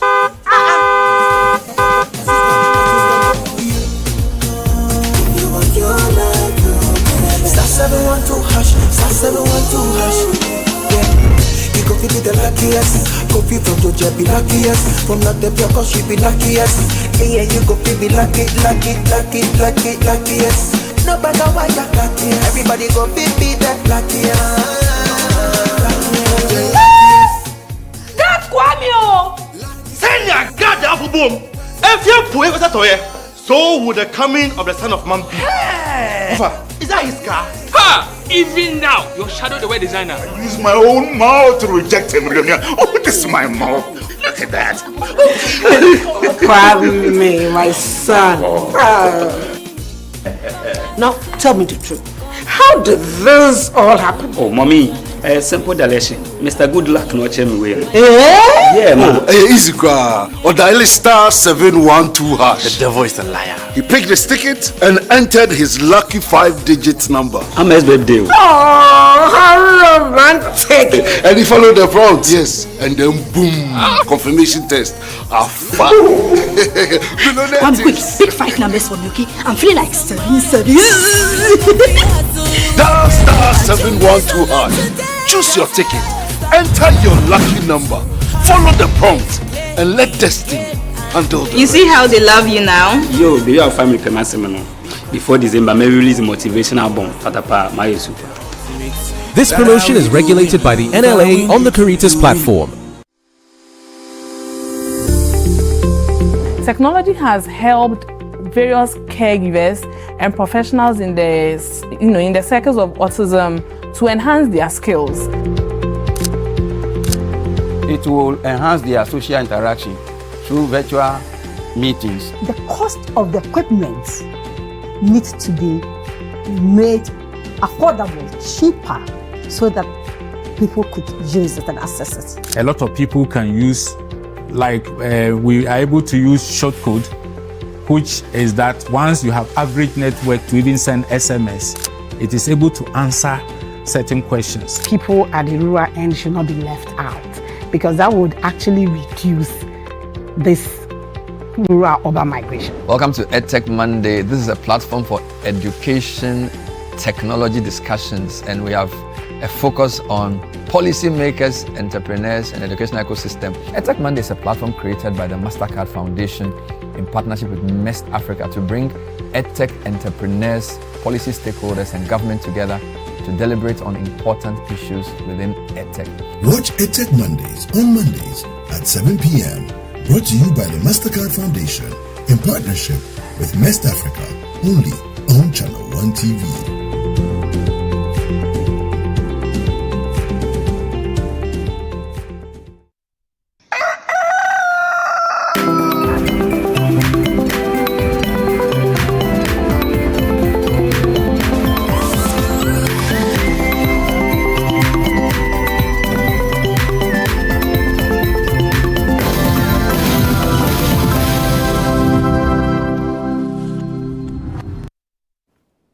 Grateful that you stayed on with us. This is Breakfast Daily on Channel 1 Television. The Honorable Neelanti Vanderpoel is here. Alfred Thompson is also here. Let me take this quick one, and then I go to Alfred Thompson for his submission on the minorities motion. Good morning, Anna. It wouldn't be expedient to continue with this LHIMS contract, considering that the contractor couldn't deliver even 50% on the contract in the last 8 years when the NPP was in government. Should this contract be continued, it would solely be owned by the private contractor, who can choose to call the shots unnecessarily as and when he wants.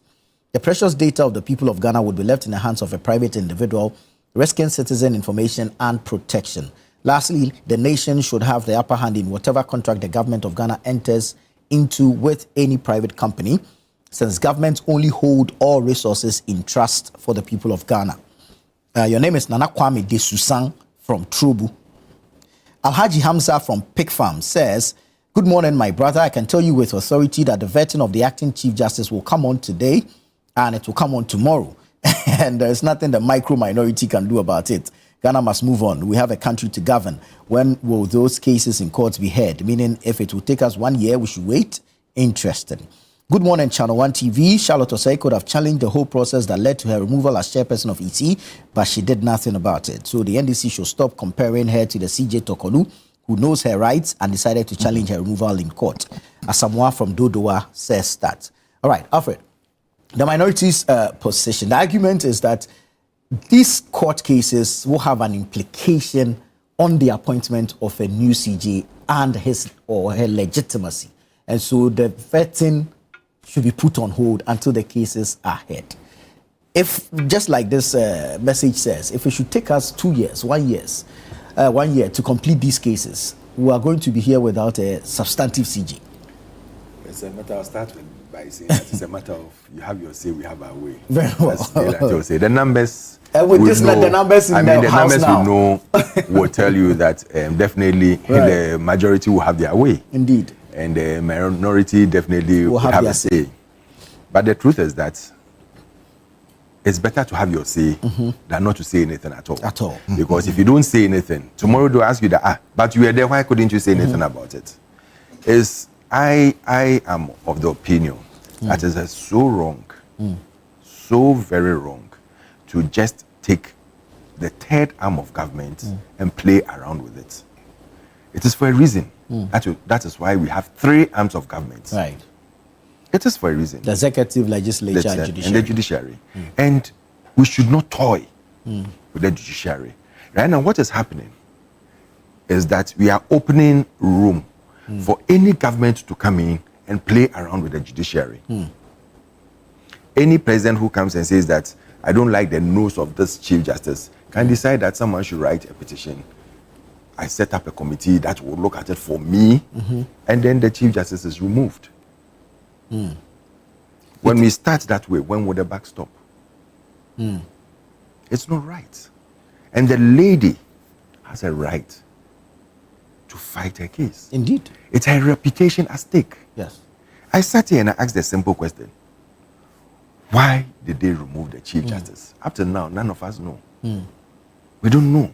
Because all petitions were sent to the president. Prima facie was established and the prima facie is saying committee that was set up to investigate her. Committee found her guilty of stated misbehavior. One of the things that is stated, which I find it very ridiculous, is the mere fact that she traveled with her husband and she traveled with her daughter, which is part of this thing. What do you call it? It's part of appointment. This thing. The travel policy. Travel policy. And even to the extent that they stated that when you are traveling with your husband, he gets half of what you as a CJ should be getting. Why was it stated there? And this is not the first CJ we've had. This is not the first CJ who has traveled out with the husband or the daughter. So why is it here? Because there were mistakes in the part, we should allow it. It's not a mistake when it's in your contract. Who said? Oh, if it's in the contract, why? Ask yourself that when all this was going on, and that is where I have a problem, or I could blame Sofa Akufo for in the first instance, not sitting in the prima facie case and objecting it. But she came to give a testimony. All these things were not considered. She has a right to recuse herself. So she has the right. But when the thing was being established, her being there and saying that this is not right alone, like what the minority is doing now, would have sent a message. And that is what we should start doing. I can be NPP. If Nilante is doing well with the job he's doing, I think Sofa Akufo has always stated a position on Article 141, which she's not in favor of, especially with the processes involving the removal of a CJ. She's always made that clear. Yeah, so her case is about her principle against that clause, and not about Tokono. She thinks that should be looked at. Yes. No, but she said this particular issue should be looked at again by the Constitution Review Commission. True. Yes, because it gives the executive too much authority over the appointment. Which is true, because we said that there are three arms of government. True. So, just like the Chief Justice cannot just get up and say that, oh, the president has caused some, legal breaches. So, we are going to impeach the president. The same way the president cannot just get up and feel that, oh, the Chief Justice has not done something right, so we should get the Chief Justice out. As much as you lobby in getting the Speaker of Parliament as a certain president, the same thing should be done with the CJ. And I think it's high time we re-look at our constitution. Indeed, because for the 3 hours, president is appointed by the people. It's voted for by the people. Members of Parliament who are voted for by the people elect their speaker. But for the Chief Justice, most of the time is selected by the president. Approved by Parliament. But approved by Parliament. Yes. That's what our constitution says. But no. Parliament majority now. Listen. No. Imagine that they've said that this Chief Justice who you people are getting now should be Chief Justice and has come in front of this majority members of Parliament and they say that they are not going to approve. What can anyone do? Because you don't like the person. But what we are saying is that let the three arms work differently. Nobody should have authority over the other. So that everybody is respected independently. I agree with you. I also have that with the police and even the chief of defense staff and all these things.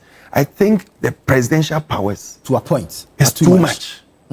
We should really look at it so that he focuses on what he should focus on. And there should be checks and balances.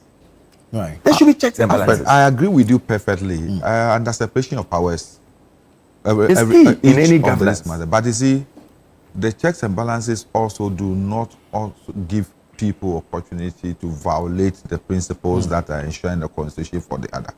if we want a constitutional review entirely, we are people doing it. Let's all submit memoranda to them on these issues. Right. Because I also agree that, for example, with the security services, they have their own scheme of promotion and all seniority and all those things. If for example, the police council is there, like the board, supervising the appointments and the promotions, they can do that, and we can always have an IGP who, irrespective works through their rank. Yes. The same with the CDS and all those things, so that we take it. I believe that we've gotten to a level where that is. But even in the United States of America, where we say we practice the ultimate democracy, the president has a hand in appointment of who becomes the CDS. Right. You understand? Definitely, because it's a security issue. Yes. So you would have a letter that, but it's. You just came in and how many? 11 or is it 11 or 19? I think 11. 11 generals have been laid off. Okay, of the army. 11 generals, just like that. It happens all the time. Oh, please. It's never happened in this Fourth Republic. No. That 11 generals. No, let me tell you. Maybe you don't know. Show me which president did that. In the transition, every transition, certain level of officers are either taken off, made ambassadors, or retired prematurely. I agree that certain people are taken off, especially CDS and 1 or 2. If you're talking about numbers, fine. But not 11 generals. No, you see. Show me under Akufo how many generals or how many people in the military were taken? Five. Under Akufo, under Mills, how many? No, President Mills, when he came, I think the only person who got out was J.B. Dankwa. One? Yes, J.B. Dankwa. President Akufo-Addo. But you see, Akufo-Addo, how there many? are others who Akufo-Addo, no, how many? it depends on. Akufo-Addo was also at that time, we did not have that number of generals. At that time, what you were talking about. But at this point in time, young people. Okay, I was going to ask about the age factor, but they went through the rank. No, you see, no. They went through the rank. And they are young people. Look. The army. Some have over 15 years to go on retirement. Is it effort in the army? It's all about time served and the rank. You understand? You could be 45 and you could be a general, depending on when you entered. Right. And at the rank at which you entered. Somebody could be 50 years, but will be a W, depending on the person's qualification. And everything. So it happens. But you see, it gets to a time when you have, as a country, and the level of your troops, the battalions you have, the regiments you have, there is a required number of generals you must have. You can't go beyond that level. When you go beyond that level, then your fleet should be bigger. 11 was too much. I thought that as a country, looking at this thing that we have, we were not up to that. This thing, we have 11 generals. Oh, that was the education I had. That was the education I had. There was nothing wrong with it. No, I don't think so. Oh, there was nothing wrong with it. Because the same way they said that we had packed the courts with NPP judges. Now look at us today. 10 months, 69. 4 years, it will be how many? 69 high court judges. Different various levels. At various levels. We built 69. We built courts. Yeah. And a lot of the courts did not have judges. Right. We don't have that. We have judges who were courts where? Under the former regime. But under common fund. Yeah. We built over 90-something courts. Agreed. So when Akufo-Addo, President Akufo-Addo was appointed, he had a problem because he was packing with MPP judges. No. We were not talking. Nobody was talking about lower courts. The question was the lower and upper court. You talked about everything. That was the Supreme Court. Has to do with the Supreme Court. The Supreme Court. Yes. No. They didn't talk about only the Supreme Court. They said we were filling the this thing. We were filling judges with MPP this thing. The judiciary. The judiciary with MPP judges. No, but they use judiciary. They use judiciary because it's an institution. Supreme Court. It's an institution. Oh, but the lower court and the part of the judiciary. But you see, what we are talking about, let me say, let's all accept the fact that President Akufo-Addo took an unprecedented step in his appointment, which all of us thought that was an issue. Because you see, Nana, there is no justification under this earth for me that somebody who openly, publicly vested parliamentary candidate of just the immediate past elections, then you appoint the person as a Supreme Court judge.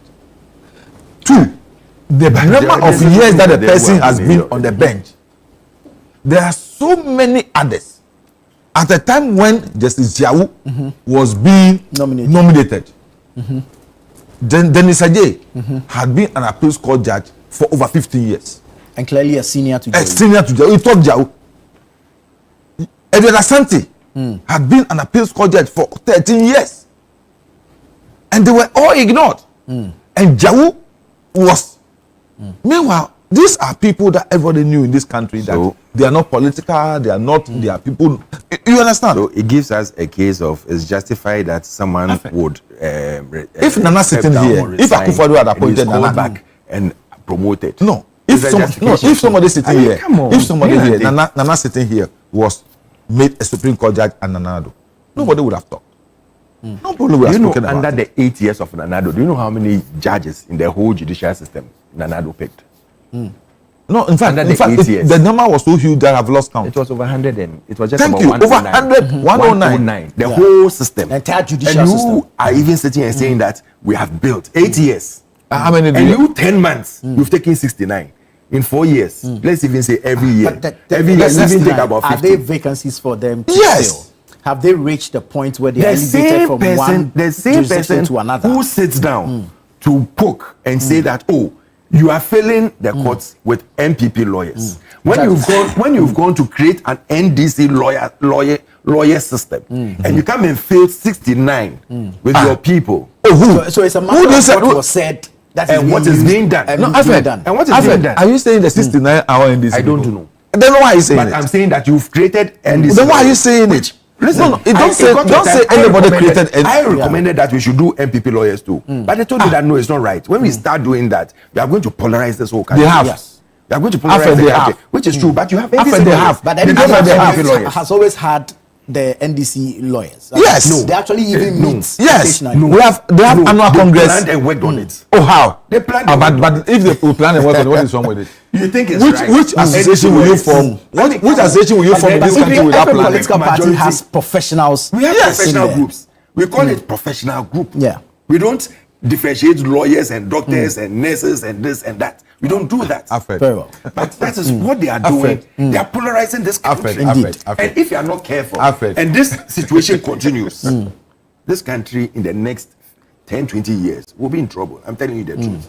We'll be in serious trouble. The polarization is actually very dangerous. If in 10 months you can take 69 lawyers, that I would also sit here, judges, I would also sit here and say that I believe those judges are NDC judges. I was sit here because of what you said. Some of them were judges that were on your books to appoint. I'm coming. I'm coming. The judges have been treated by judicial service. The Honorable Indefatigable Odododi Odo, former Lion of Judah. Please relax. You see? Do you know he was Nilan Tebanaman's promoter? Oh, really? he's my good friend. Don't mind him. He's my good friend. And he brought him to the constituency. I see. He used to escort him from that constituency. I also come from that constituency. Yeah, he comes from there. I come from that constituency. So don't worry. You see, he wants to just move my chain of thoughts into, destabilizing me. But don't worry, I'm coming back. Right. Wrap up from here. The truth is that what you say reflects and approves what you do. When you sit back and you ask me that, Nana Addo, did he talk about lawyers, which maybe previously Mills or President Mahama in 2012 and 2012 and 2009 put in the Supreme Court? Nobody thought anything about it. Neither in President Kufuor's time. Right. But when you set out and say that the courts are being packed with MPP lawyers. Judges. Sorry, I keep on saying lawyers. Judges. And when you come, you have to look at that. And then you tell us that the CJ should be looked at. And you come and remove a CJ. And within 10 months, you take 69 judges to the judicial service. In just 10 months. Let's assume that even in the next another 10 months or by 2 years, you take another 50. We are nearing death. You are being presumptuous. We are nearing death because next year definitely he's going to take more charges. But what if by next year such a number have also reached retirement age and have to go? So you need to bring in new. Every year judges reach retirement age. Yes. And every year judges also reach the point for elevation to other courts. When Nanado was putting people in, they saw it as... So it's what was said. Yes. No. That is why I started with the prefix that what you say, you should always guard it. And that's why when I come and sit on air and I'm talking, we're talking about political apparatchiks who were being promoted to the Supreme Court prematurely. Political apparatchiks who were being promoted to the Supreme Court prematurely. That was what we're talking about. One question. The judge who resigned and has been called back and promoted, is it right? Is it okay? Under what circumstance did he resign? Because of what he said, and people criticized him. And so he resigned from the court. What did he say? About a Dabrunya case. And what he said. We are all here. We heard Ghanaians. We heard it. And everybody criticized him. Yes. Everybody criticized him that what you said and what you are doing is wrong. Oh, he resigned? Oh, yes. He resigned. And he's been called and promoted. Because? And before that happened, everybody was saying that because he wanted a promotion, that is why he's treating Abronya that way. And that was why he resigned. It's just suspicion and assumptions. Yeah. No, it's not assumptions. It were things that they put before him. And that was why he resigned. Today, the person has been promoted and crowned. Alfred. God of gods. Alfred, you. And you think it's right. Alfred, you. 69, 10 months. I'm saying you. Hey, you sitting. No, you sitting there. Alfred, you. You were unfairly, according to you, were unfairly treated. Am I whether I was unfairly treated or not? But you were called. My time to you go. were called back. I was called by who? To which were you not reinstated? By who? By Nanado. When? Where? Reinstated to where? Were you not made a deputy managing director of a National Investment Bank? That was where I was, and they took me out, and that was it. Hero, I need to get your thoughts on the. And you are not giving another one. So assuming today, we are not the bank. About me. No. I'm not. The bank cannot recall me. No. I'm saying assuming today, the bank said no. You were unjustifiably removed. So they are paying my benefits. Oh, they are paying your benefits. Wouldn't you take it? They wouldn't say come back. Who will say come back? No, they will give you an offer. I need to take a look at this particular video. Yes, that's what I'm saying. Why do you say let me play this video? What I referred to earlier, so that I can pick your thoughts in a minute on it. So if the video is ready, please, the military officer, please play the video so that I can pick their thoughts on it.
Very worrying, very alarming. But brief thoughts, gentlemen. Alfred, brief thoughts. We have been told he's an off-duty military officer. No, the military have their way of disciplining such. And seriously speaking, if you ask me, this person should be sacked. They should send him to the guard room, treat him as they should treat him, and sack. You can't do this. Even if you're a civilian, you can't go into someone's shop and be hitting customers and even the person serving. No, you can't do that. Let alone an officer who's been trained and should know better. And should know better. I mean, this is totally unacceptable. No. Not in any circumstances. I'm shocked. Honorable. Yes, I don't believe this officer of the Ghana Armed Forces. Seriously, I don't believe. Per their training, they're not supposed to behave this way. No officer of the Ghana Armed Forces will do this. You understand he's been picked up by the military police? Well, I am sure. I'm sure my very good friend, who is now the Director General of the Ghana Post and Harbour Authority, when he was at the military police, will have dealt with it. But I don't even know what prompted he hitting the lady. Because looking at the video we are watching, I don't see. The confrontation was between him and the shop attendant. Yes, yeah. I think the lady was videoing. No, before the lady must have video, said something. she said something, and so he hit her. He hit her. Get off. And that's when she began to video. see. Yeah. Seriously speaking, I think this is so bad. It's horrible. It's horrible. And I wonder whether he has even a wife in the house. And you could hit a woman you know. Because where he hit is the neck. The neck. I don't know, but I think this guy has just as the colloquial people will say, sacked himself. He has sacked himself. Clearly.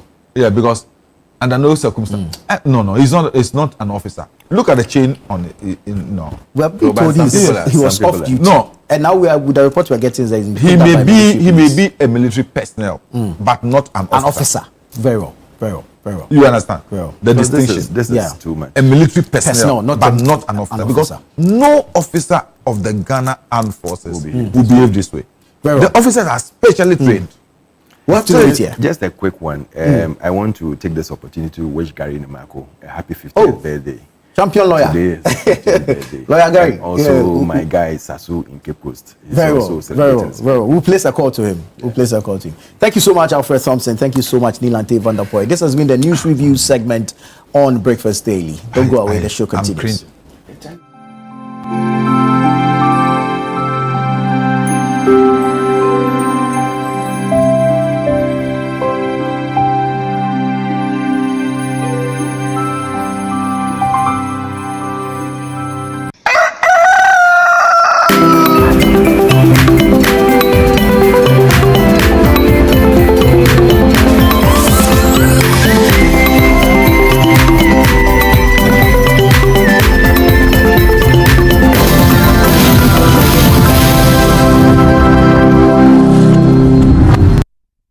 This is Afro Quality.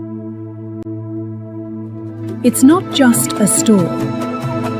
It's a new way to think about African retail. For centuries, Africa's artisans have created. But too often, their reach stopped at the border. Today, it is easier to bring goods from anywhere in the world and sell them in Africa than it is to make something in one African country and sell it in another. Afroquality exists to change that. We are a retailer dedicated to African brands. A platform where makers scale beyond their home country. A bridge connecting cultures, markets, and communities across Africa. And behind it all, technology. Efficient, modern, seamless. Afroquality is built to carry African creativity further with the speed and clarity of today's digital world. Africa is the youngest continent in the world, but youth is not an advantage without jobs. Jobs come when makers can sell, when industries can scale, when creativity is turned into commerce. Afroquality is how we create those jobs, with a network of retail stores in different countries for African brands, making it easier for customers to buy African, and turning every purchase into an act of progress. This is not just retail, it is system change. It is possibility turned into reality. This is Afroquality. Distinguished ladies and gentlemen, please welcome the winner, President and Chair of the Board of the Trade Finance Bank of Africa, Afrexim Bank, Professor Benedict O. Rama. in navigating financial challenges in our region for sustainable development. When we look at challenges, we also know that challenge is one side of a coin. You have challenges, we also have opportunities. And that is why Afreximbank has grown the fastest in times of crisis. I also thank organizers for considering me worthy of this prestigious award, which I will cherish all through my life. The Africa Prosperity Champions Awards APCA and Presidential Gala Dinner unites visionaries from heads of state, business leaders, social change makers to innovators to celebrate African excellence in order to encourage a new generation of leaders. More than an awards ceremony, this event declares that Africa's narrative is one of triumph and prosperity.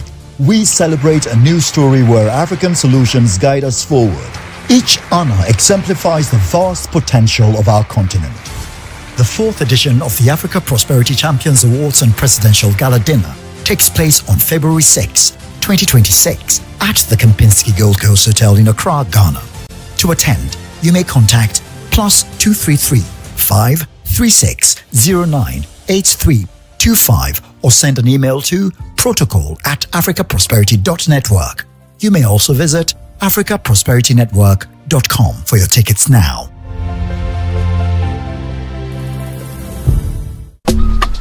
Life is a celebration of moments. Big and small. The sun is scorching, I'm feeling the heat. With Piva Drink, every moment becomes a refreshing celebration.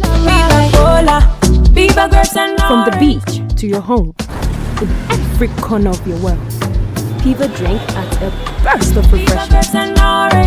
Give me Piva cocktail and tangerine.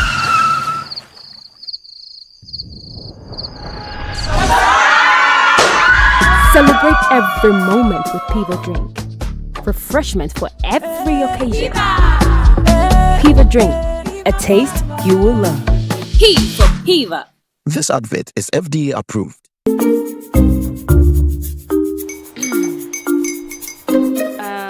Kwame and his uncle are almost here. Wait a minute. This one too, your friend Kwame. Wait, Kwame. As in the same Kwame again? Yes, mommy. The second coming. Into all this tension just to reintroduce that broke boy from Kaswa. Why would you deceive the family like this again? Now I understand the whole delay. Troll from Kaswa. Why wouldn't he be late? Or be late? Of course.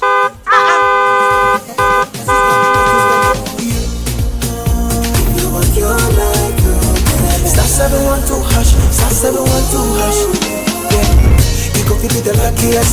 Go be from Georgia be luckiest. From not the cause she be luckiest. Yeah, you go be luckiest. No matter why you're luckiest. Everybody go be that luckiest. That's Kwame. Send your God the boom. If you put it toye, so would the coming of the son of man be. Is that his car? Ha! Even now, your shadow the way designer. I use my own mouth to reject him. Oh, this is my mouth. Look at that. Kwame, my son. Now, tell me the truth.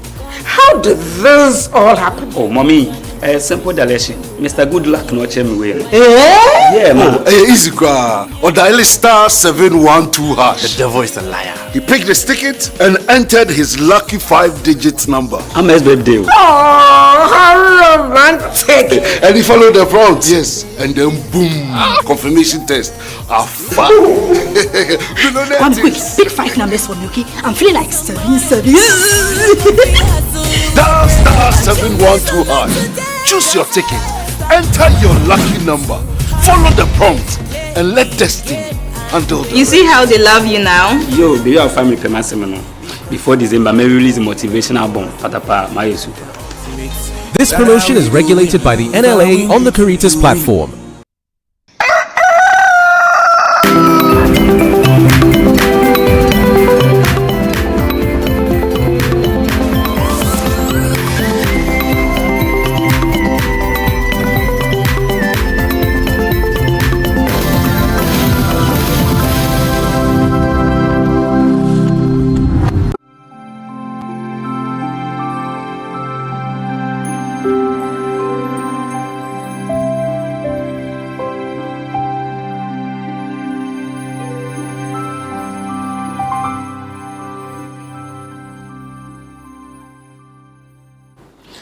everyone. You are welcome. It's still Breakfast Daily right here on Channel One TV. As you all know, Nana Tufo-Boateng started up the show, and we are going to be taking you on the jolly ride from now till 11 a.m. And of course, we have a lot for you on the show, and we'll be talking about a number of issues. So you'd want to stay with us here. Don't go anywhere. Breakfast Daily, Channel One TV will bring you a lot of things you need to know. We're visiting our communities. Yesterday, we focused on sanitation, very important. We went to the Kumasi Central Market where there is a very troubling incident there. Now, the ESPA, that is the Environmental Sanitation Providers Association, are also threatening to embark on a strike and also asking the government to pay them arrears and all that. But first, let's remind ourselves what happened yesterday. The report we brought to you from the Ashanti region that has to do with sanitation at the Kumasi Central Market that was filed by our Middle Belt Bureau Chief, Hafiz Tijani.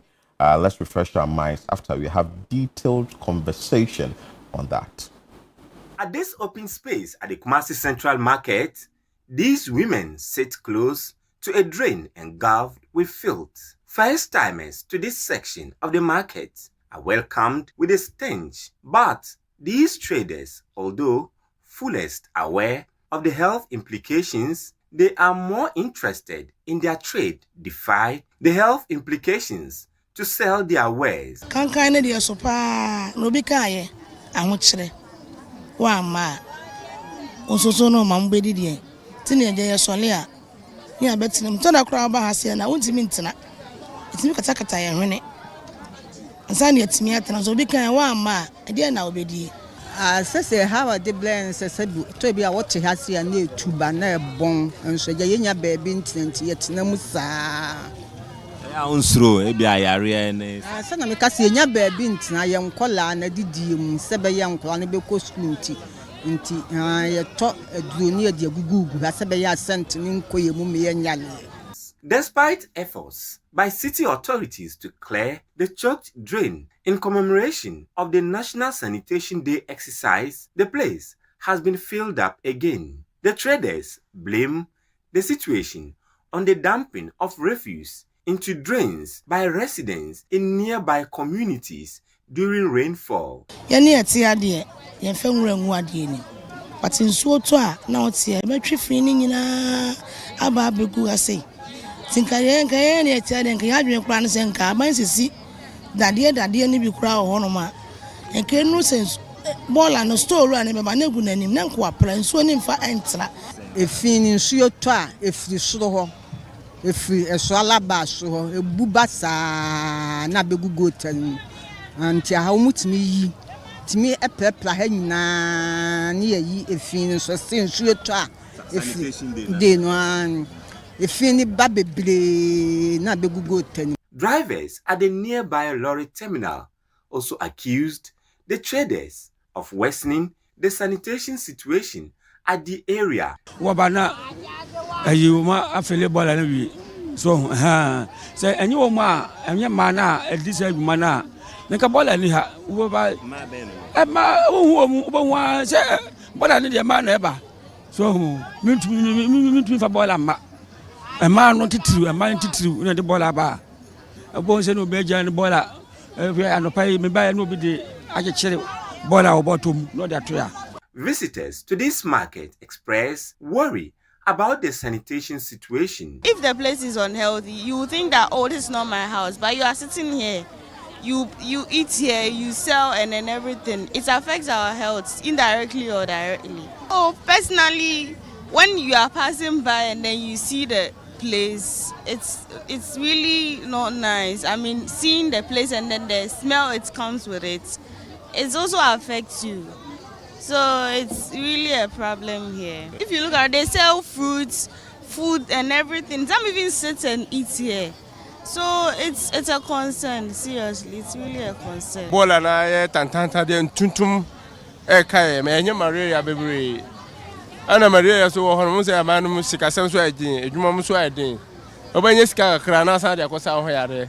Ade amato he ma mu nyina o mu gira hi. Omo bure. The Sanitation and Environmental Department of the Kumasi Metropolitan Assembly says it is stepping up engagements with traders and will soon deploy a task force to arrest offenders. The courts, but what we want to do is that we want to use the leaders to help us monitor that stretch, because we are not always there. And so when we are able to engage them well and we make them understand that this is what we want to do, and so their own people will police for us.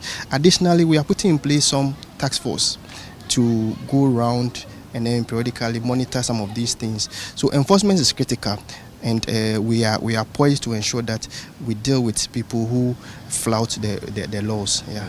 Meanwhile, Kumasi Mayor Richard Ofori Ajiman Wedi is lamenting how funds meant for the construction of critical infrastructure are being channeled to tackling sanitation issues within the metropolis. He blamed the worsening sanitation situation within the Kumasi metropolis on what he called uncouth attitude of some inhabitants despite efforts by the assembly to improve the city's sanitation situation. It affects our ability to provide essential municipal and metropolitan services that Kumasi so much need. Currently, all our 14 second cycle institutions are in need of emergency infrastructure, but we have spent virtually all our resources on waste management. So the few that has to be done, we have to run to Accra, go to get fund for them to assist. If we had the money here, would be assisting our schools that are in serious need. So what I'm saying is that your child will go to school. My child will go to school. Let us not create so much field such that we use so much money to deal with the situation, and then when it is time for your child to go to school, you go to the boarding facility and it is not habitable. It is our own creation. Until the public changes its attitude on sanitation and the authorities enforce the laws, the situation will soon get out of hand. Now, traders and drivers here are trading blames among each other on who is causing the filth here. But whatever be the case, authorities must step up efforts to ensure the bylaws on sanitation works. Hafiz Tijani, Channel 1 News, Kumasi Central Market, Ashanti Region.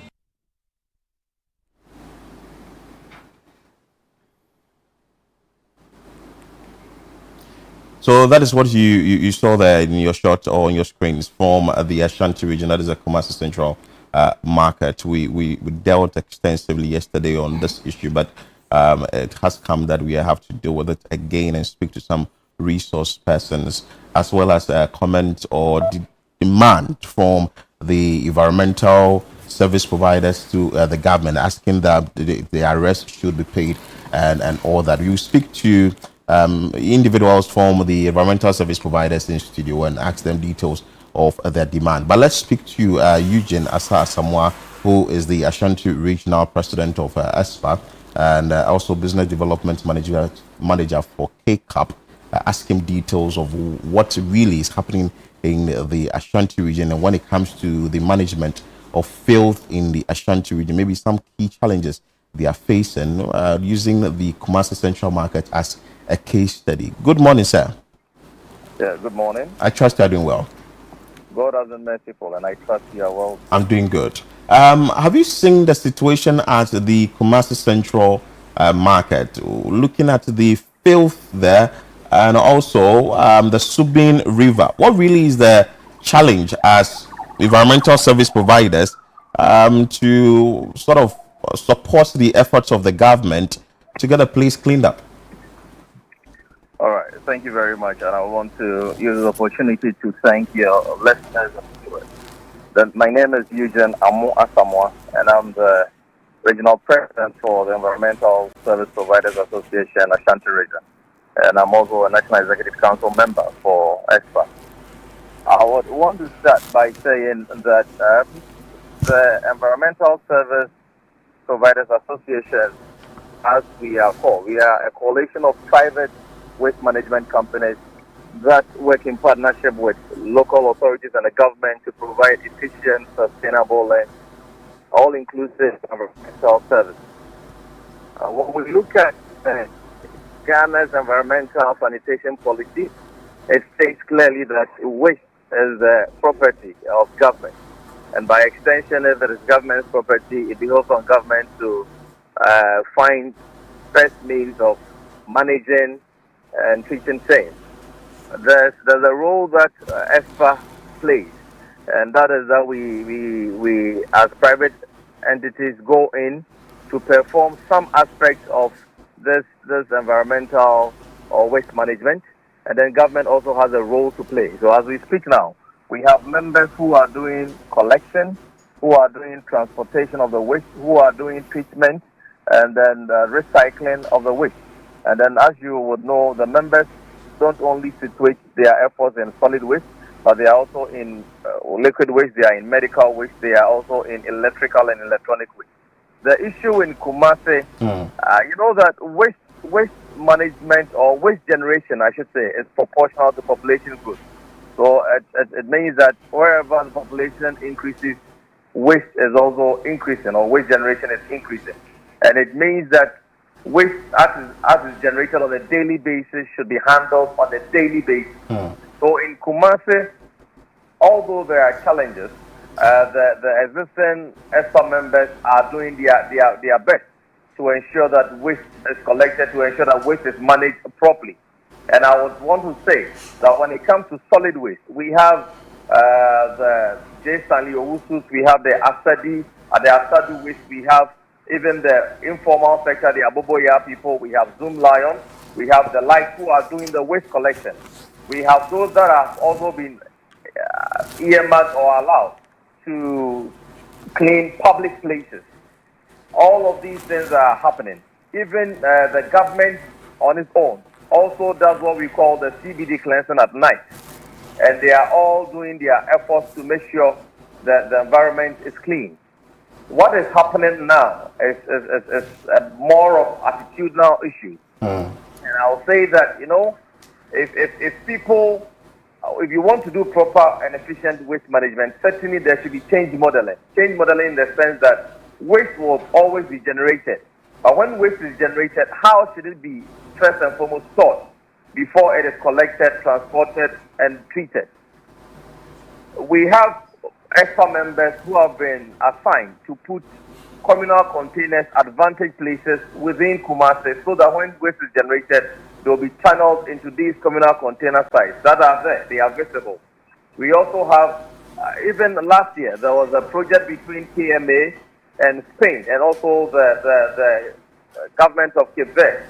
The project was the Horizon project to put bins at vantage points within the central business district, and also there were trucks that were released to collect these and empty these bins as and when they are full. KMA on its own partners with some of these ESPA members to clean the streets every day in the evening. And when these are cleaned, they are sent to proper disposal and then treatment centers. So what is happening now? People just deliberately dispose of the waste into drains. They dispose of the waste into unauthorized places. And this is something that to nip in the bud. We have rules and responsibilities. ESPA members are responsible for collection, transport, treatment, and disposal. And then we have the law enforcement agencies in the space, in the environment. Eugene, we are losing you. So if you can position yourself so that we can just wrap up with you quickly. So you think? Okay. So where have we really failed? Should it be that the enforcement of the law that we failed, or maybe the government supporting your effort as the service providers is where we have failed, or where exactly do you think that the gap is that should be sealed? All right. So I think in twofold. Complementing the efforts in terms of the enforcement, we failed on that call. We feel that we have sanitation costs, and these sanitation costs, whether they are being utilized or not, is a question for us to answer as the general public. If people commit sanitation or environmental offences, they should go to, again, the efforts of these ESPA members to be complemented. For instance, the much that they are even charging to collect and transport waste. Are we paying the right amount for that service to be provided? Apart from that, when the waste is collected and they are sent to the disposal site, are these sites very sustainable to receive all the waste that are being brought there. It is the responsibility of government to make sure that there's a sustainable funding for these plants and recycling facilities to be able to be functional. As we speak now, for a period of over 3 years thereabouts, there's been delayed and non-payment to these facilities, i.e. the landfill site, and also that's the engineered landfill site, and also the treatment site, be them the liquid waste treatment centers, the solid waste treatment facilities. And that is grappling the effort of these treatment centers and making it difficult for waste to be managed efficiently in the country. Right.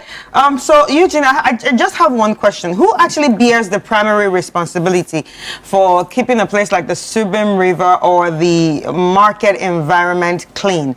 Is it the municipal assembly? Is it the ESPA members? Is it the government?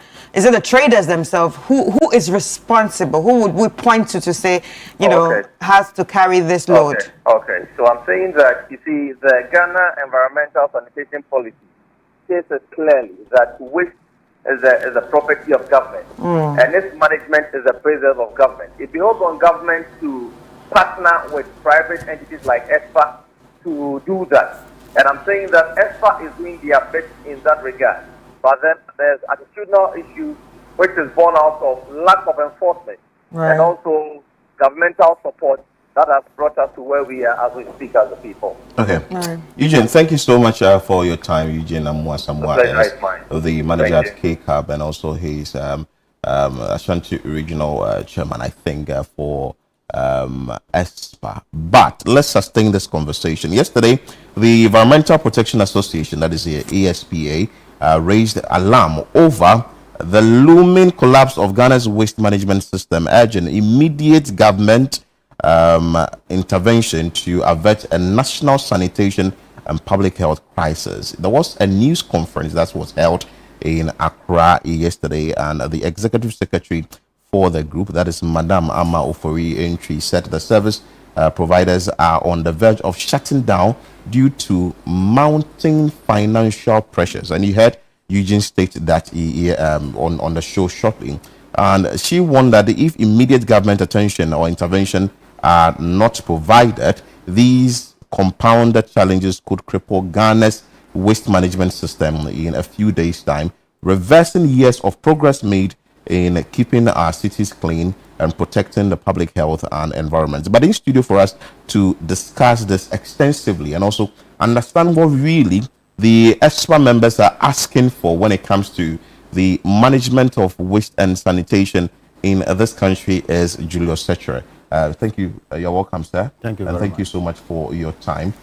First of all, you are a member of ESPA. We want to find out from you, what are the key demands you are making or asking from the government? Thank you very much, and good morning to your viewers. Morning. I think, to be very specific, we're talking about, for now, it's about the payment of landfill sites. You know, in the waste industry, it is a chain. When one is broken, that ends it. We have the collectors, the transporters, and finally to the landfill site. But for some time now, the landfill site, they've not been paid. It means at the tail end of it, the chain is broken. And if you say the landfill sites have not been paid, how much are we looking at? We are looking at over 1 million Ghana cedis. Over 1 million Ghana cedis. Some who are about 3 years, others 10 months, others 11 months. They've not been paid. All right, so what's the responsibility of the landfill site? You see, that's the final disposal site of all the refuse. So the refuse you collect from this country, the final disposal site is the final disposal site. So wherever you collect it from, that is final, that is where it must go. All right, you know what, just take us through the process. So when you collect it from the house or collect it from the street, where does it go and how does it end up to the landfill site? Well, we have the waste contractors. You see, ESPA is a body of all waste contractors, irrespective of which waste you are talking about. Right. The liquid waste, solid waste, medical waste. Yeah. So let's assume I'm talking about those who collect door to door, that's the domestic. You go to the house, you pick the refuse from the house, you transport it finally to the final disposal site. So when you get to the site, then we dump there. Once we dump it there, then that is a work of the landfill site to also take control of it. Right. So when you get to the landfill site, that is where the bigger problem is. No, with the landfill site, they are using heavy machinery. Yeah. Which consumes a lot of fuel and needs labor. If you want to enlighten us a bit on the landfill site, maybe somebody's just watching, hearing landfill site for the first time, where are these places located? We have one at Adjeng Kotoku, one at Adipa, and we have the engineer landfill site at Kumasi. Okay. So in the country, we have only one engineered landfill site. All the rest are just you collect and you go and dump on the ground. And how different is the engineered landfill site with the ones you just collect and dump? The engineered landfill site is designed in such a way that when you get to the dump site, you don't get stuck like when you get to the landfill site. The landfill site, it has become so mountainous that to get to the place even, the truck can even fall.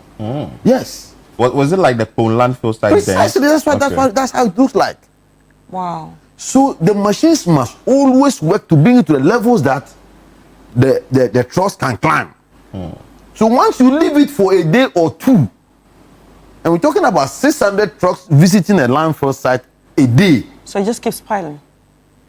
You go the following morning, you can't get a space. And the government has gone into an agreement with your expert to deal with this. Government has gone in agreement with the landfill sites. The waste contractors who collect door to door have contracts with the district assemblies. Okay. When it comes to landfill sites, it's with the government. Because government owes refuse. All refugees in this country owes Ghana government. Yeah. So we don't pay, we go to the landfill site. Ours is to collect and go and dump for government to work on it and pay. Now, because government cannot do that work, that is why it has contracted people to do it at the landfill site. So there is an agreement. If you dump per ton, this is how much I'm going to pay you. So based on that, landfill site also will go and take a facility, wherever he takes the facility from, whether the bank or where he sells his property to do it, to make sure he has also done part of his contract. Now it's time for government to also pay. This arrears has lasted for how long? How many months? We're talking about 3 years. For 3 years? Oh yes, some 3 years, some 11 months, some 10 months. And how are you going about your business? Yeah, how do you manage? That is why, because ESPA has never been on strike before. Since the inception of the organization, we've never struck before. So government, that's what we are pleading with government to look at exactly what is happening. It's not a matter of we finding it maybe like zeros to say we are sitting down, we are not working, but you can't dump. Wow. You can't dump.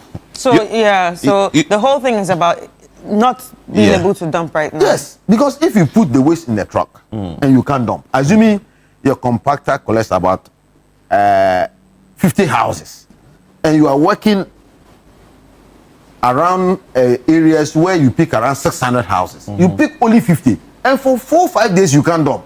Sure. The waste is in the truck. What happens? What happens? The truck will, you see, just imagine what happens. And you are giving government an ultimatum. You know, by what time will you say we've had enough? We are laying down our tools and expert members are not working again. I think we suggested a date.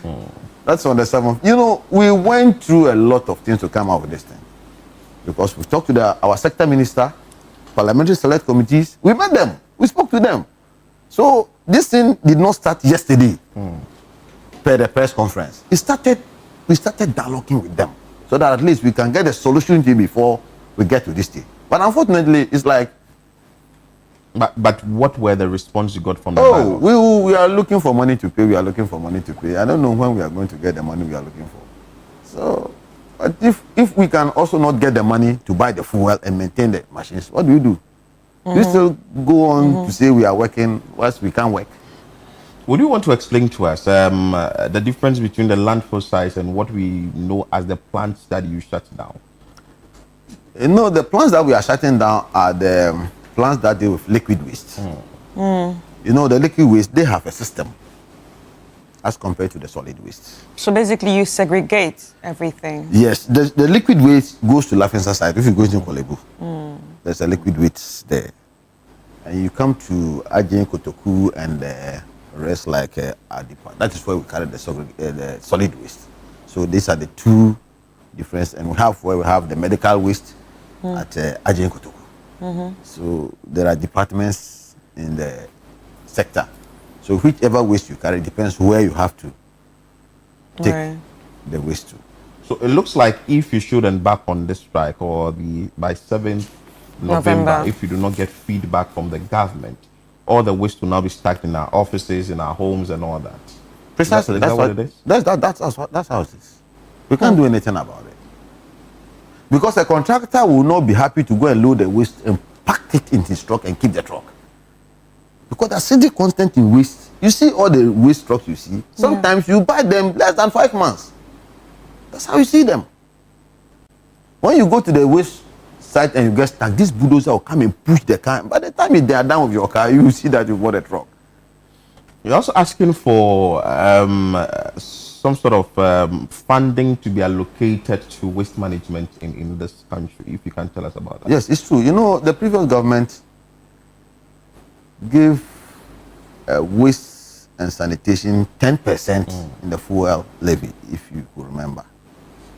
Fortunately or unfortunately, this government came and decided to maybe do something with the money by taking it to energy, which of course we all need energy. But in the waste industry, this 10% was helping. Yeah, can you explain to us how?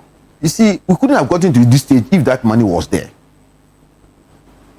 I mean, you understand what? If that money were to be there today, maybe they could have gone for the money. Now, because that money is not there, the government is not going to look for the money. But the 10% levy, it was there. So would you say in the previous years, it had been easier to manage the waste compared to today? Oh, it has been easier to manage landfill sites because the monies are there. If you don't have the money, that is why you have to say, well, let me put my work down and go and look for the money. But how do you manage a landfill site? Like, for someone ignorant like me, like I don't know, so I just want to know what's the process? What do you need? What goes on? What's the money used for? You know, we have bulldozers. They use a lot of bulldozers. And these bulldozers, they consume a lot of fuel. And they work 24 hours a day. So assuming a bulldozer uses even 3 drums of fuel a day, and you're using about 4 of them at a site, and they work 24 hours a day, and for 3 years, you just take only the fuel. Forget about maintenance, forget about workers, forget about electricity.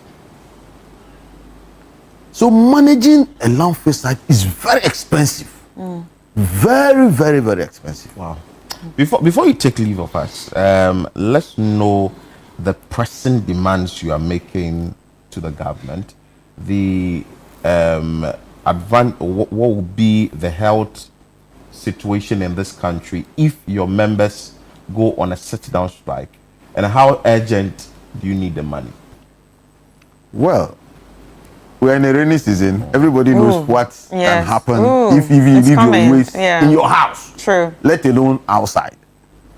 So, eminence of cholera outbreaks, these infections, that one, it can be very clear. I mean, we will not even say it. I mean, even in your house, you alone, you can just imagine you leaving your waste in your own house for 2 days. Let alone you go out and everywhere you pass in this country, you see waste. That one that one we cannot predict, but it is time for everybody to see exactly what will happen. And for now, like you are saying, we want the government to at least pay. I mean, if you can't pay that of the current, the arrears.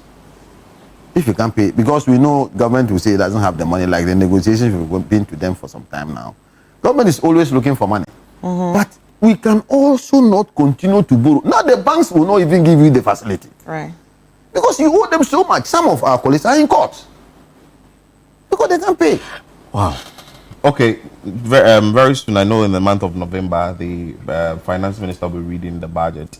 What will be your request that you make, that the input for your side, that is the environmental sanitation providers? What do you want to see in the budget? Well, we'll appeal to the government. You know,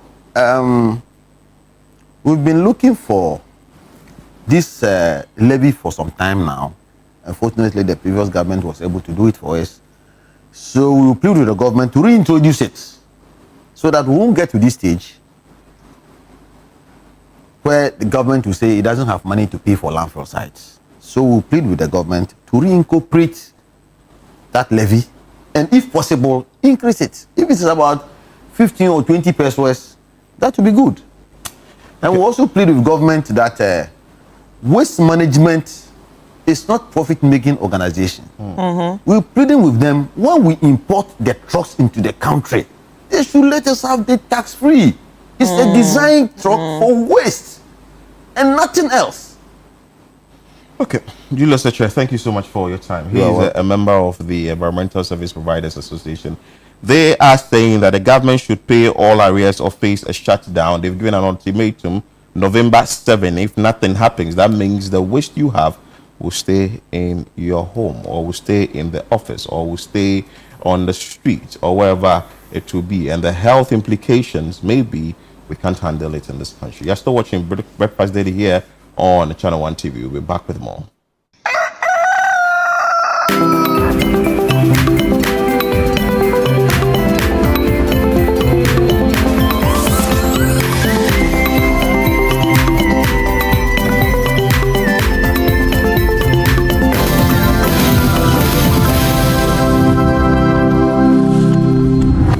It's 1, 2, 3, and now 4. Ladies and gentlemen, get ready for a night of rhythm, culture, and pure Ghanaian energy. Inchinchim Band is back. And this time, it's bigger, louder, and more electrifying than ever. It's the Inchinchim Experience, the Avivi edition.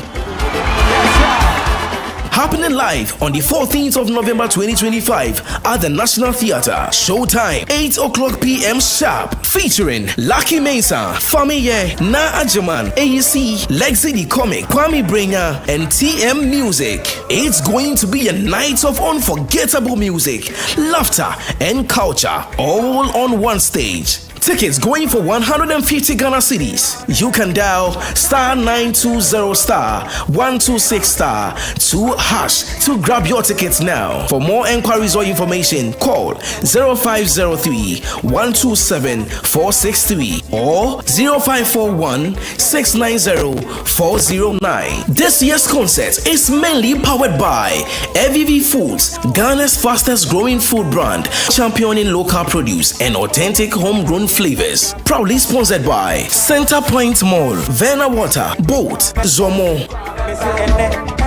Media partners. Don't be left out of this year's amazing experience. Come and let's have fun together. Inchinchim Experience, Ghana's rhythm, our legacy. Inchinchim Experience. Feel the music.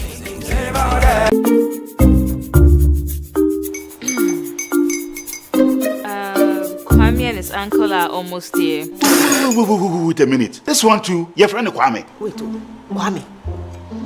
As in the same Kwame again? Yes, mommy. I'm the second coming. Into all this tension just to reintroduce that broke boy from Kaswa. Why would you deceive the family like this again? Now I understand the whole delay. Troll from Kaswa.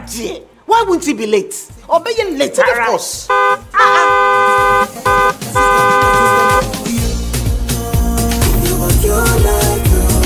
Star 712 hash, star 712 hash. Yeah, you go be the luckiest. Coffee from Georgia be luckiest. From not the block, she be luckiest. Yeah, you go be luckiest. No matter why you're luckiest. Everybody go be the luckiest. That's Kwame. Send your God the apple boom. If you put it so would the coming of the Son of Man be. Hey. Is that his car? Ha! Even now, your shadow the way designer. I use my own mouth to reject him. Oh, this is my mouth. Look at that. Kwame, my son. Now, tell me the truth. How did this all happen? Oh, mommy, Simple direction. Mr. Good Luck no check me way. Yeah, man. Easy gra. Or dial star 712 hash. The devil is a liar. He picked his ticket and entered his lucky 5-digit number. I'm birthday. Oh, how romantic! And he followed the prompt, yes. And then boom, confirmation test. One quick, pick 5 numbers for me, okay? I'm feeling like 7. Dial star 712 hash. Choose your ticket. Enter your lucky number. Follow the prompt and let destiny handle the You see how they love you now? Yo, do you have family payment? Before December, may release a motivational album. Patapa, my super. This promotion is regulated by the NLA on the Caritas platform.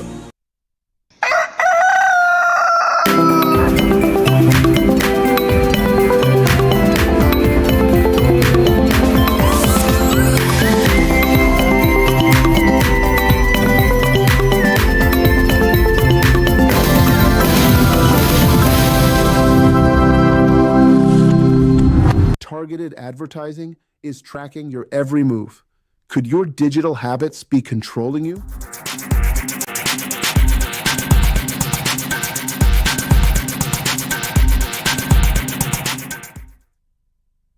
Welcome to A Safer You, your guide to safer digital living, brought to you by Digital Unbounded and Channel One TV.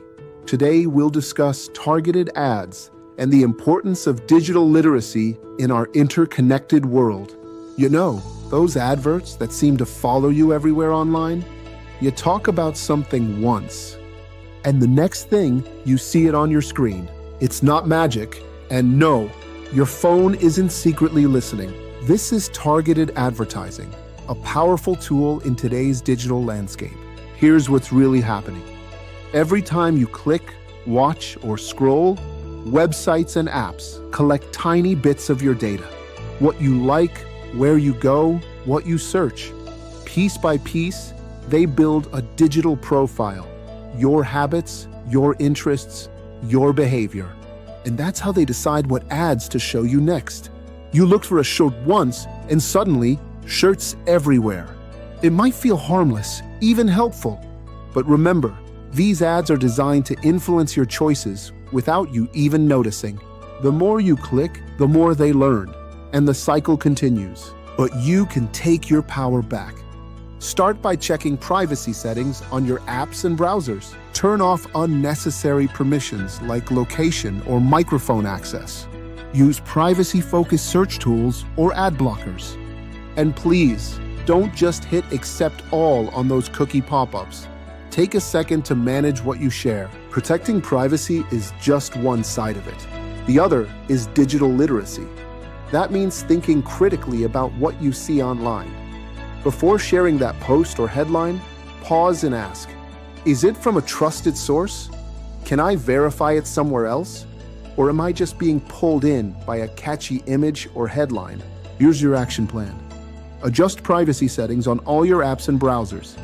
Turn off permissions you don't need, like location or mic access. Use ad blockers or privacy-focused search engines. Pause before accepting cookies.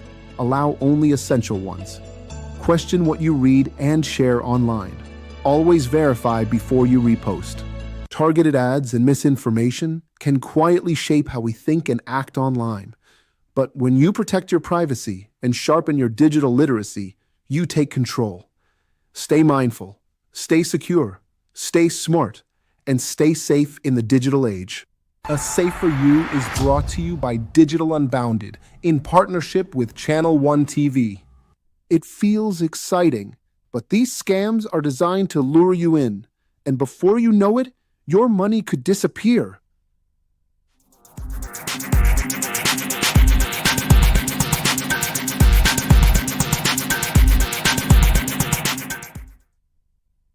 Welcome to A Safer You, your guide to safer digital living, brought to you by Digital Unbounded and Channel One TV. Today, we're talking about how scammers use cryptocurrency and fake investments to trick people into losing their hard-earned money. You've probably seen this before. A WhatsApp message, a Facebook post, or even a friend saying, "Hey, you can double your money overnight." Sounds sweet, right? But listen, if it sounds too good to be true, it usually is. Sometimes scammers don't rush you. They play the long game, a long con. They'll chat with you online, friendly, building trust slowly. They say, invest 50 cedis and see. At first, everything looks real. The fake app even shows your money growing. You feel good. You think it's working. Then they say, now invest more. But when you try to withdraw, boom, it's gone. And the person disappears like smoke. Let's be real. We all want to make life better. Scammers know that. That's why they use big promises, fancy websites, and fake testimonials like, I made 5,000 cedis in 1 week. But most of these so-called platforms aren't real businesses. They're not registered anywhere. So when your money disappears, there's no way to get it back. Here's your action plan. Be skeptical. If someone promises quick or guaranteed profit, don't believe it. Use trusted sources. Only invest through banks or licensed financial institutions. Do your homework. Search online for reviews or proof. If you can't find any, it's probably a scam. Don't let pressure rush you. Real investments take time. Remember, cryptocurrency and fake investment scams are built to steal your trust and your money. Stay alert, ask questions, and never rush into something that sounds perfect. A Safe for You is brought to you by Digital Unbounded in partnership with Channel One TV. And of course, it's been a month-long campaign asking you to be very safe out there when it comes to cybersecurity issues. And I'm sure you are going to be disturbed if your money in your account just vanishes. But because of what we've been bringing you here on the show, I'm sure you are safe out there. But it's been a month-long show, and definitely we are going to wrap it up with Professor Zorian Mitrovic, who has been taking us through the entire month, teaching us what we should know when it comes to the cybersecurity awareness issues, and also what we need to do and be safe out there. He is the Chief Executive Officer of Mitrovic Development and Research Institute and the official expert of the European Commission Research Executive Agency. And he is joining us live via Zoom for us to at least wrap up or summarize what we've been learning the entire month. Prof, good morning. You are hacked. Your program is locked. You must pay me $1 million to unlock your program. That's an interesting one for Prof to start with us with. But Prof, the Safe for You series has been running for the whole month. One will ask, what is really the goal for this series that we put on screen for a whole month in the month of October? Yeah, good morning. Thank you. Good question. Yeah. See, what people expect if they don't watch our series is what you saw just now. So the goal of this series is to make people aware of about the dangers on the internet and not to fall victim. So let me just simplify that. Cybersecurity is simple, a digital lock and alarm system for your phone, computer, and whole your life, online life. There's actually practice and tools to protect your private information, like your mobile money balances, photos, passwords, whatsoever, from being stolen, damaged, or accessed by digital criminals. Wow. So the information we're putting out there is just to make people safe. But let's summarize a few things. Episode 2 to 6 was focusing on, say, password and how people should go about handling their phones and how secure they should be on their phones and all that. What will be the advice, or what will you say that people should look out for when they are handling issues of password and how they should manage this on their phone so that they do not fall victim to these scammers? Yeah. The first thing first, if people use passwords, they have to make it strong and long and use your two-factor authentication. So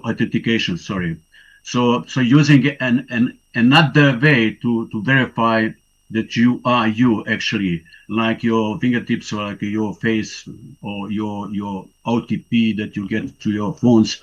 So if they're using password, they must make it long and strong and use two-factor authentication. But there is even better way to protect your identity. It is using something, it's called a PIN, that, for example, Windows asks you to do that, or to use your passkey, which is a very good way to authenticate yourself on your web applications. And do these people need some sort of special skills, or what do they need to learn before you can say that, okay, well, you have to go through the two-step authentication or get a strong password? Yeah, but they have to learn. They have to watch again what we have presented this month. Yeah, I believe that you will do some repetition of our series, but they can enroll any course online or offline to learn much more about digital safety, because it is now reality.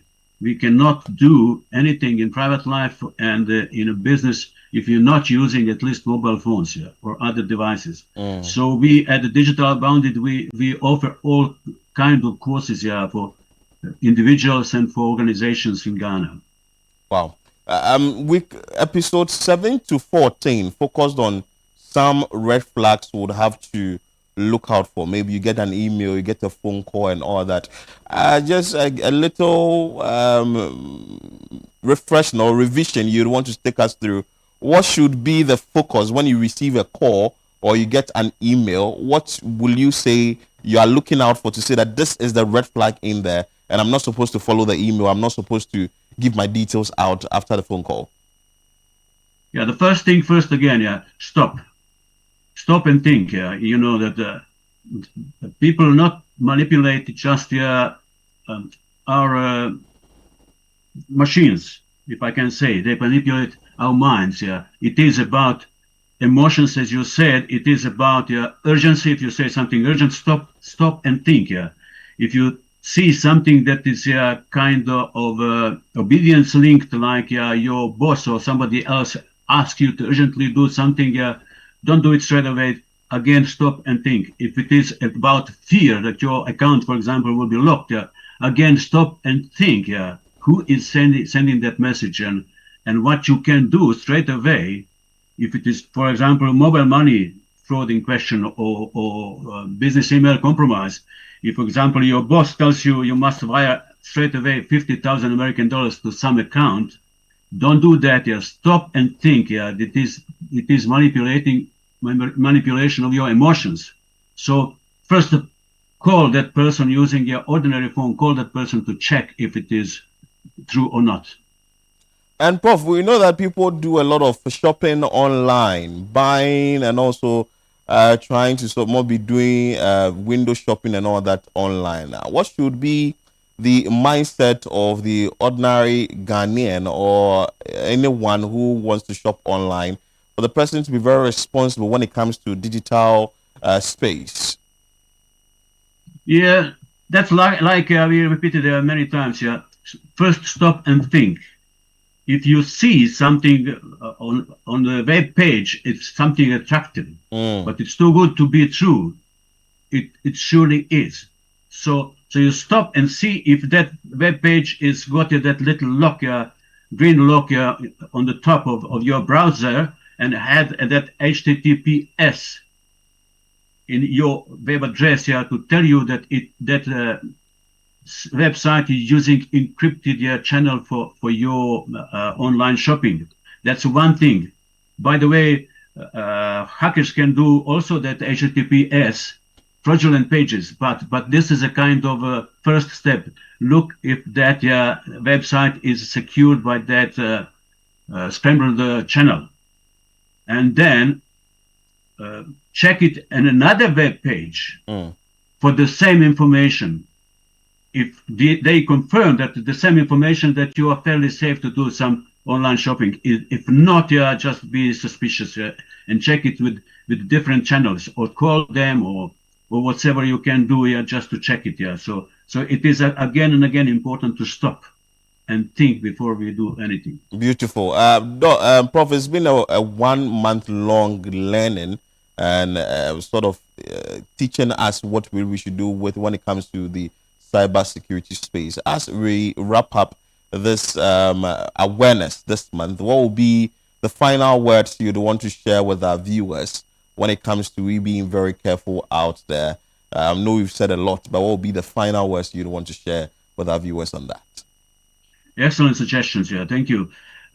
This is highly important for everybody to remember. It is very simple. Cybersecurity not just about machines. It is about your mind.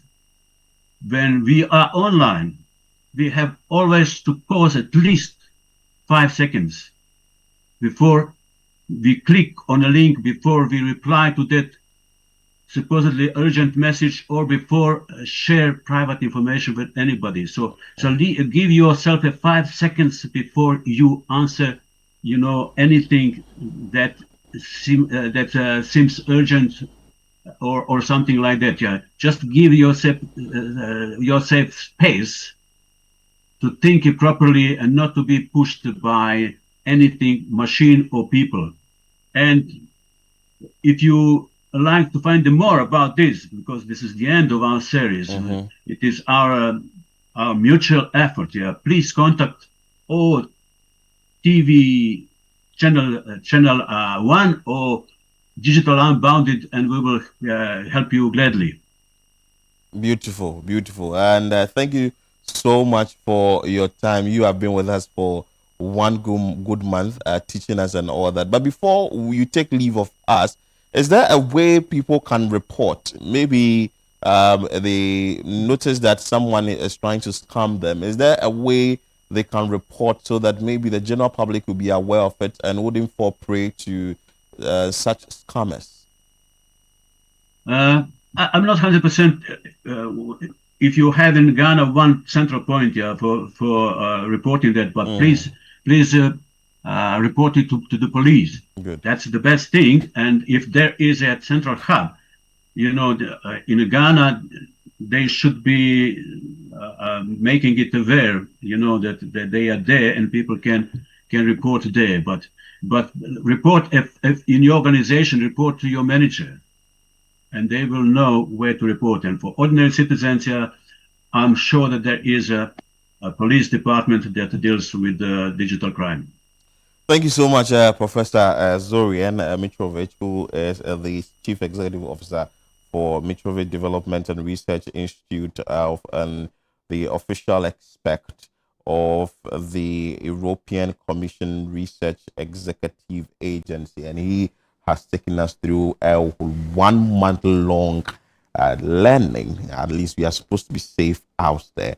You have to stop, think, and ask yourself whether what you are getting into is really authentic or not. You would have to protect yourself when it comes to your password and all other things. The first point is you have to be very careful, and you just don't have to jump into things when you think that is so true to believe, it's so good to believe, and you think that the amount of money you're going to get out of it is something that it's easy for you to come by, but you will end up paying bigger for that. So you have to be careful out there. This is the Safer You series. Let's bring you more videos on that on Breakfast Daily. A thief can grab your device and your digital life is at risk. Could it be you?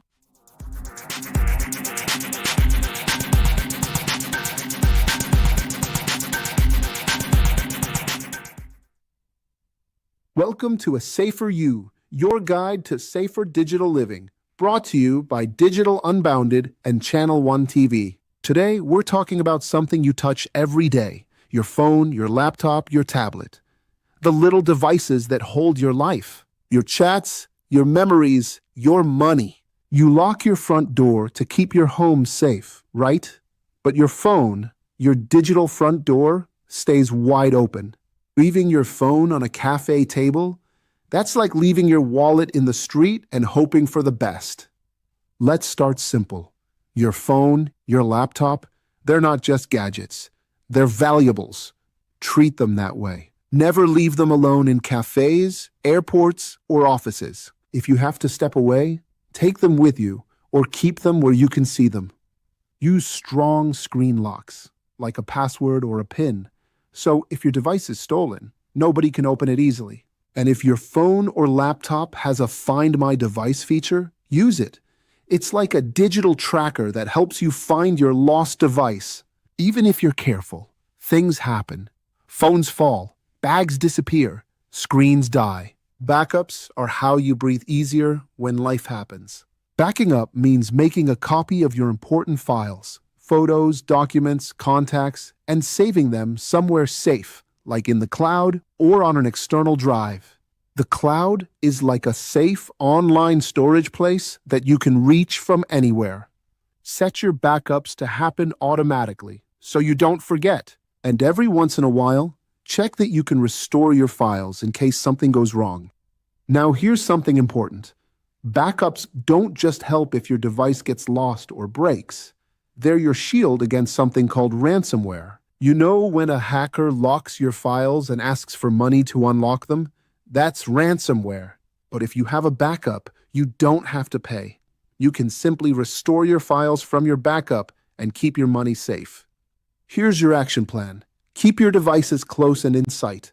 Lock them securely with strong passwords or PINs, and back up your important files regularly.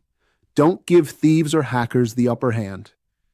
Protect your devices and protect your data. Stay smart, stay safe, and stay secure.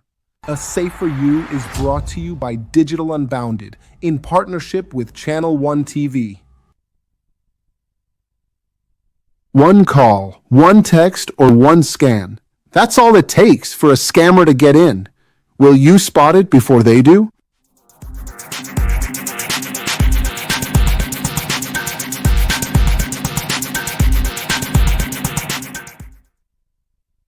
Welcome to A Safer You, your guide to safer digital living, brought to you by Digital Unbounded and Channel One TV.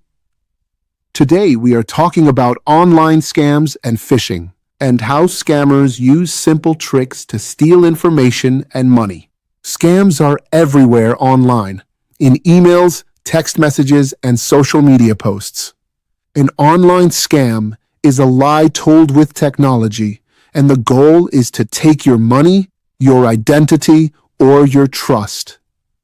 One common scam is a fake online store that takes payment but never sends the order. Another scam invites you to claim a prize, but first it asks for a small processing fee. Some scammers pretend to be someone you love or know, and then they ask for help or money. Phishing is the most common type of scam, and it works like phishing because the message is the bait and your information is the catch.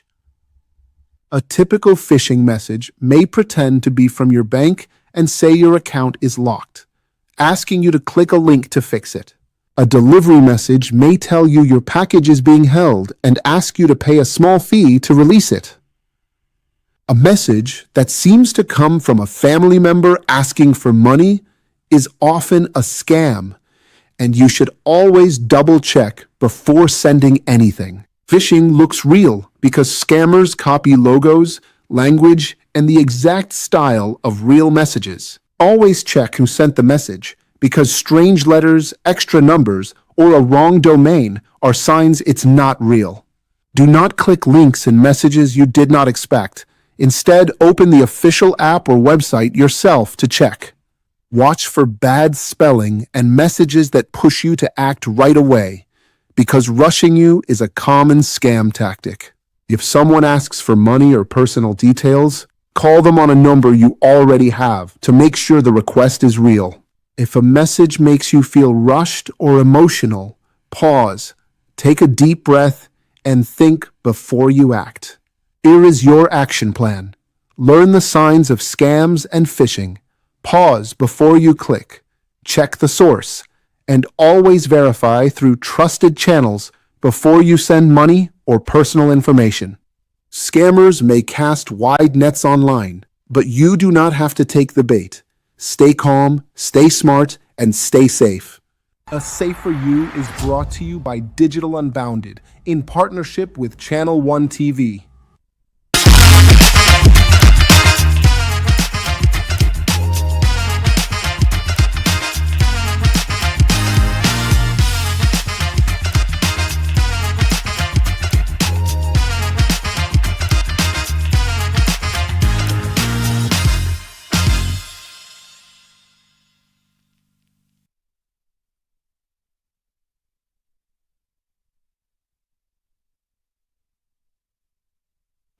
Hello, everyone. You are welcome to Doctor in the House. My name is Chris Carter, and I'm so excited to be here with you today. And of course, if you're joining us for the first time and you're wondering what Doctor in the House is all about, this is that show that feels like a consultation before the main consultation. And when I'm talking about consultation, I'm talking about the hospital. Yes, and we also get to learn a lot about our health and also a lot of conditions that exist, and also how to manage them and what we can do to also prevent them. So today we are going to be talking about a cancer again, and it's one of the cancers that remain the leading causes of cancer-related deaths among women in developing countries especially, and it's no other than cervical cancer. Well, it's one of the most preventable cancers, thanks to early screening and also vaccinations against it. But we are going to be speaking to Dr. Wisdom Ifyong from the Bank Hospital, and he's going to be taking us through HPV and cervical cancer. Hi, Doc.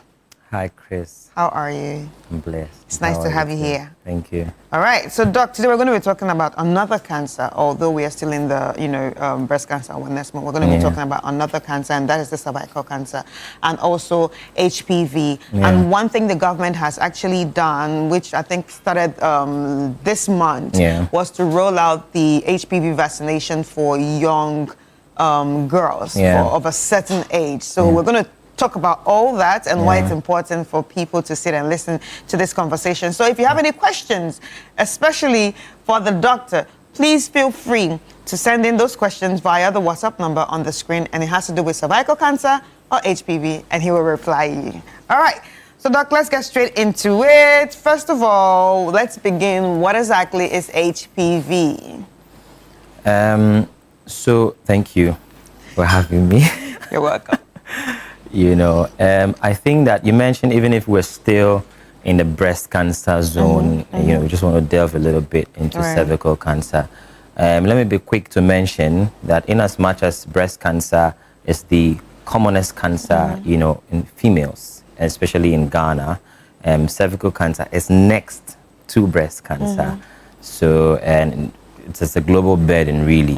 In Ghana, statistically, you realize about 3,000 women are diagnosed of cervical cancer, every year. And half of them actually die from cervical cancer. And it's very important that we talk about it and keep talking about it till everybody knows, about cervical cancer. I was somewhere, and then some people were talking about cervical cancer, and then a lady mentioned that survival cancer, it was on the streets, like voice on the streets. And I thought that was a light bulb moment, because in as much as she failed to pronounce cervical cancer well, and she said survival cancer, I thought that she was in the spirit, because you can survive survival cancer, right? And it's one of the cancers that is almost 100% preventable. Right, so that's why we need to talk about it. Why do you get it and die from it if it's almost 100% preventable? Unlike other cancers where I would say, oh, it's genetically, predisposed, you have to get it from your parents, your parents had it. Cervical cancer is gotten through sexual transmission, right? And that's where HPV comes in. So HPV is human papilloma virus.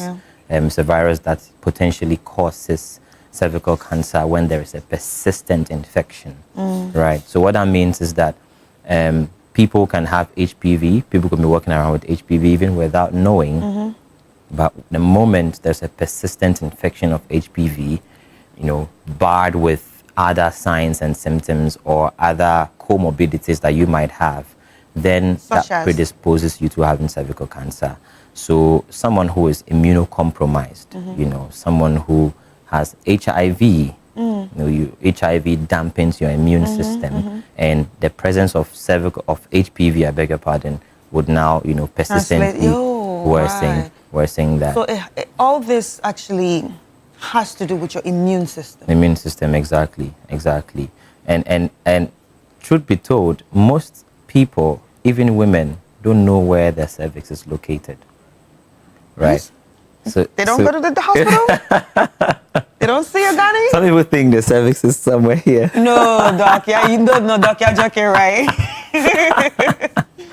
Right. So some people don't know where the cervix is. So now let me try to break that down. Right. Now, when you look at the womb, it's a familiar term for the public. Can we have the picture of, you know, the woman's anatomy so we can... Yeah. So when you take a look at the womb of the woman, this is it.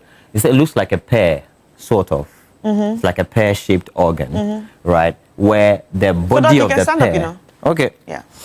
So where the body of the pear, so this you can't see. Yes, this is like a 2D, you know. Where the body of the pear is the womb, i.e. the uterus, right? So that's where the baby's been housed, you know, for 40 weeks, 9 months, if you like, before it comes out. Now this is the vagina, which is the entrance to the womb. Right. Now, if you take a look at the neck of that pear, of the pear that we eat every day, almost every day, this is the neck of that pear. Right. That is what links the womb. Oh, okay. That's the shape of the pear. I get it. Yeah, this is the shape of the pear here. That's what links the womb to the vagina, where, you know, we could easily see. Yeah. Now, that connection, that portion is what we call the cervix. Right. So this here is the cervix. Right. Now, anatomically, there are different cells that line, you know, the inner part of the cervix, and then different cells that line the outer part of the cervix. And that's what led us to understand the mechanism by which cervical cancer happens. Right. Now, so this cervix is typically, you know, what holds the baby, prevent the baby from coming out, or from a woman from having what we call a miscarriage. Right. You know, till the baby is about 9 months of age, then the cervix opens freely, and then the baby can come out. Okay, so the cervix is the same spot where, you know, when some people are pregnant, they actually tighten up a bit. For those who have cervical insufficiency. Right. Yeah, so they do what we call a sacrilege. Yeah, the sacrilege. So that is the same spot. Yeah, right. So that is the cervix. And if you look at, like I said, there are different cells. Now you could see it written here. There's what we call an ectocervix. That's the part closer to the vagina. Right. And then an endocervix. Right. Now, in between that, there's a junction where we call the squamocolumnar junction. So for that area, as you grow as a young girl, as you go through puberty and all that, there's a lot of, you know, breakdown of cells and differentiation happening right there. So you notice that if you have HPV infection, persistent HPV infection, it utilizes that particular spot and causes, you know, proliferation. We mentioned the last time that cancer is overgrowth, abnormal growth, uncontrolled growth of cells, and that could happen there. And that could that's cause what happens to you. To have cervical cancer. Wow. Right. So HPV, and even looking at HPV, there are different subtypes. Yeah, I was going to ask so you we that. actually have different subtypes. You know, some that cause cancer. We know that's been proven. And they're classified with numbers. Why? Exactly. Why they are classified? This nomenclature. People tend to name. You know, so we'll be able to identify. It's like you have COVID-19. And they're not classified with numbers as in like the numbers that you are familiar with. Consistent, like 1, 2, 3, 4, 5, 6. No, you see 2, you see 14, you see another number, 36, 18. Why is it like that? Yeah. I don't have an answer to why it's like that. You have to ask, you know, those who classify them. But what I know is that there are different strains, over 80 strains of HPV. And the ones that notably cause cervical cancer are 16, 18, sometimes 31, 35, and all that. So that's 132, I beg your pardon. So these are strains that have been noted to cause cervical cancer. Okay, so now let's talk about, you know, what the government is actually doing. We're rolling out the HPV vaccine to younger girls. Why younger girls? Why should we catch them early? Good question. Now, I mentioned earlier that as you age or as you grow, as you attain puberty and beyond, you notice that there are changes that happen in this part of the cervix, right? And the earlier you delay sexual intercourse, we haven't spoken about some of the risk factors, aside HPV and how you even get it in the first place. I'm sure we'll talk about that. But the earlier you delay sexual intercourse, the more you are preventing yourself from having HPV. So we could be able to say that girls 9 to 14 are not sexually active yet. So let's give them the vaccine and protect them so that when they become sexually active, they have already built an immune response against the virus, right? Because actually it's noted that 5 people out of 6 people can have HPV infection, right? So we want to protect those who are yet to be sexually active, from having it. That's why that target age range is there, 9 to 14. Right. And even looking at WHO goal for 2030, we want to ensure that about 70%, about 90%, I beg your pardon, of girls before 15 have been vaccinated. Right. Right. 90% of them should be vaccinated. Right. So this is a sexually transmitted infection or virus or whatever it is. Yeah. But the focus is usually on the girls, on the female. Why? Because men don't have cervix, right? And But that being said, doesn't mean that men shouldn't pay attention, to the whole campaign. Because like I said, I have a professor who would always say that the cervix is that tiny little part of the womb that held you as a man in the womb for 9 months and allowed you to come out, such that now you can speak and walk and move. So say thank you, cervix, for keeping me that far. So what that means is that a woman who's got cervical cancer and at the end of the day dies from it and not able to give birth, it means that there'll be no population in the world. So men, aside that as well, men have mothers, men have sisters, men have wives, and the loss of one person could cause a burden to the entire family. Right. So basically, HPV persistent infection affecting the cervix can cause cervical cancer. Not in men, because men don't have cervical cancer. That doesn't mean that it doesn't cause other infections. For them, You've been noted to cause throat infection. Everybody has got a throat cancer, beg your pardon. Everybody has got a throat, right? So you could also. How does it get to the throat, though? Yes, people engage in so many type of sexual practices. People engage in peno-vaginal. People engage in peno-anal. People engage in oral sex. So this could be various means oral in which, sex. that people can get. Right. Anyway, now we are still talking about symptoms and signs. So are there signs that you have HPV, you have cervical cancer? Are there signs? So I'm glad you mentioned signs and not symptoms. Reason being that for most of the early infection with HPV is asymptomatic. Now what that means is that you wouldn't show symptoms. No signs. You wouldn't Nothing. show you may have signs later on, but you wouldn't show symptoms. So what signs should they look out for? But before that, the reason why it's important to actually get screened is that HPV has the potential of staying within the cervix before causing cancer. It takes about 10 to 15 years. So that's why we should catch them early. Right now, for some of the signs you want to look out for is abnormal bleeding. That's abnormal for HPV. bleeding. Yes, a persistent HPV infection that is causing harm to your cervix. So what we have there, it's not yet a cancer. It's not yet a cancer yet. It is just still relaxing inside there. And so we doing mentioned that things. there could be a pre-cancerous phase, within that 10 to 15 years.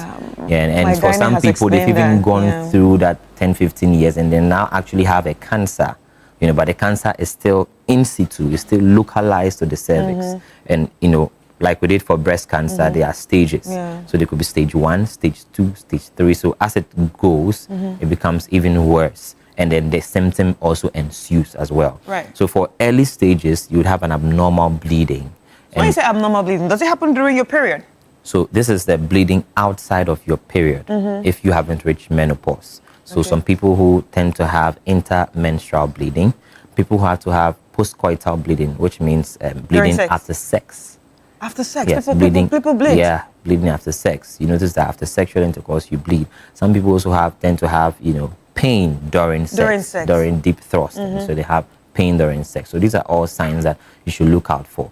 And if you have crossed menopause and you find that you are bleeding, please get checked. Any bleeding outside menopause, it's important to be checked. It may not be cervical cancer, it may be something else. Yeah. But you are not supposed to bleed and you are bleeding. So that's a red flag. So you want to get it checked just so we understand that we are not missing out on anything sinister like cervical cancer. So when it comes to the vagina, there's a lot of discharge. You understand? There's a lot of discharge. It has different colors, and you have different discharges at different time of your whole cycle. Like the discharge never stops. But looking at HPV, is there a type of discharge too apart from the blood? Yeah, so we want to ensure that we are not missing out on any foul-smelling discharge, right? Foul-smelling. When a discharge is foul-smelling, whether HPV infection or not, should be treated. It could be, a bacterial vaginosis, which has a typical fish-smelly, discharge in terms of smell. So, but any discharge that has a malodorous, odor, you want to get it checked. Right, any discharge that is bloody, a bit slimy, it's out of the usual. The usual that typically comes during your ovulation period and all that. But this is all out of the usual. This smells differently. You want to get it checked and ensure that even if maybe it's an infection, you still don't want to miss out on a possible cancer. Another sign that people tend to have, as the cancer advances, is that they might have lower back pain. Back pain. Now, what this means is that the cancer has spread beyond the cervix. And it's now on the body. Yes, and affected the bone. So it has spread to the bones, the spine. Now, that could cause persistent lower back pain, and you also want to get that checked as well. And also, people might have swelling of an entire limb, and this means that the cancer cells have invaded the blood vessels. Or the lymph node, the lymphatic channels. So you tend to have swelling, of entire limbs. So limb. talking about the precancerous stage, where when it's showing its signs, can anything be done to help the woman? Yes, so that's why it's important to get screened, you see. And there's also like a sort of like a template where we'd say from the age 21 to age 29, you want to get a pap smear test done. Right, and a pap smear test, I'm sure I'll go into that into details where I'll show the viewers. So these are the stages, like we mentioned, see how, it goes till it's way advanced, right? So 21 to 29 years, we usually advise that you get a pap smear test done. Now, for every pap smear you do and the result comes back as negative, you can repeat it in 3 years' time. For every pap smear you do, the results come as negative, repeat in 3 years' time. Now, when you are 30 to 65, you have 3 options. Either you do a pap smear test, or you do an HPV testing test, or you do a coat testing, so pap smear and HPV, DNA testing, right? Right. So now, if you decide to do an HPV DNA testing, you'd be doing that for 5 years, provided the previous result is negative. If you decide to do a coat testing as well, HPV DNA testing and a pap smear, you do it every 5 years, again, provided the previous result is negative. Now, when we find something after a pap smear test, then we can go ahead to treat it. Right now, there are different modalities of treatment, ranging from surgery to radiotherapy, chemotherapy, and a combination of both, depending on the stage we find. Yes, exactly.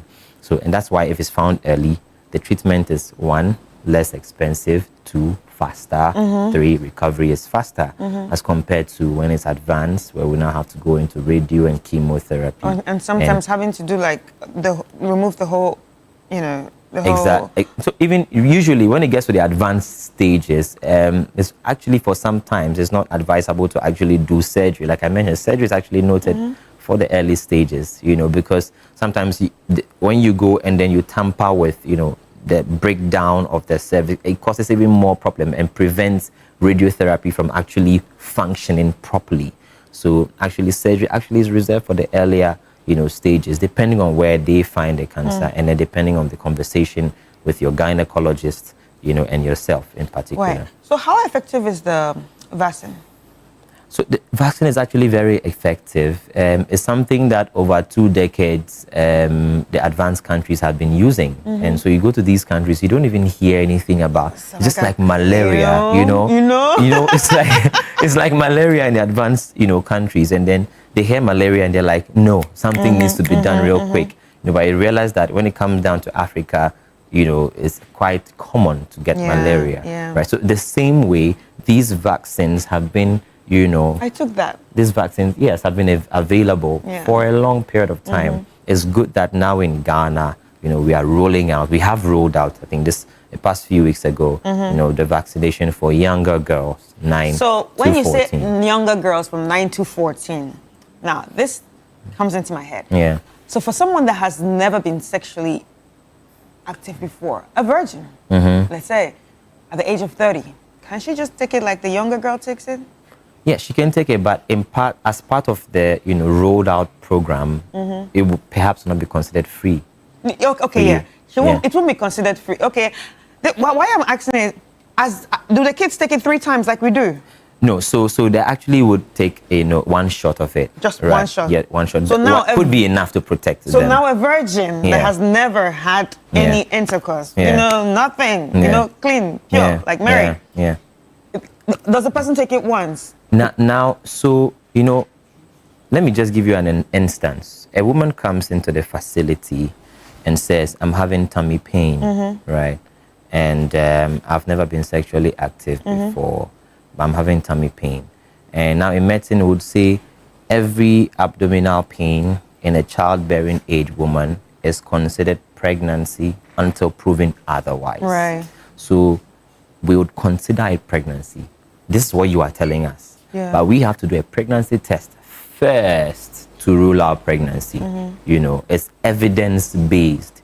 Now, when words like I've never been sexually active and all that, there's no evidence to it. Yeah, there's a meme on social media, so there's no scale to stand on, to say exactly. So it's safer, to assume that girls less than 14 are not sexually, as to assuming someone in their 30s, even if it is true. You still have to test. Exactly. So you have to do the test first to find out that you don't have the virus. Then you can go ahead. Right now, for those who have the virus, or for those who have gotten the virus, can they still take the vaccine? I asked my doctor once and he said yes, but I don't know. What do you think? Yeah, they can, but then you want to find out at what stage has it affected your cervix. Now, I mentioned that after the screening with the pap smear, when we find that there is an abnormal lesion in the cervix, we go ahead to do a different test. We call it a colposcopy. The lesion thing is you sit in front of your doctor and they put a vinegar thingy. Yes, so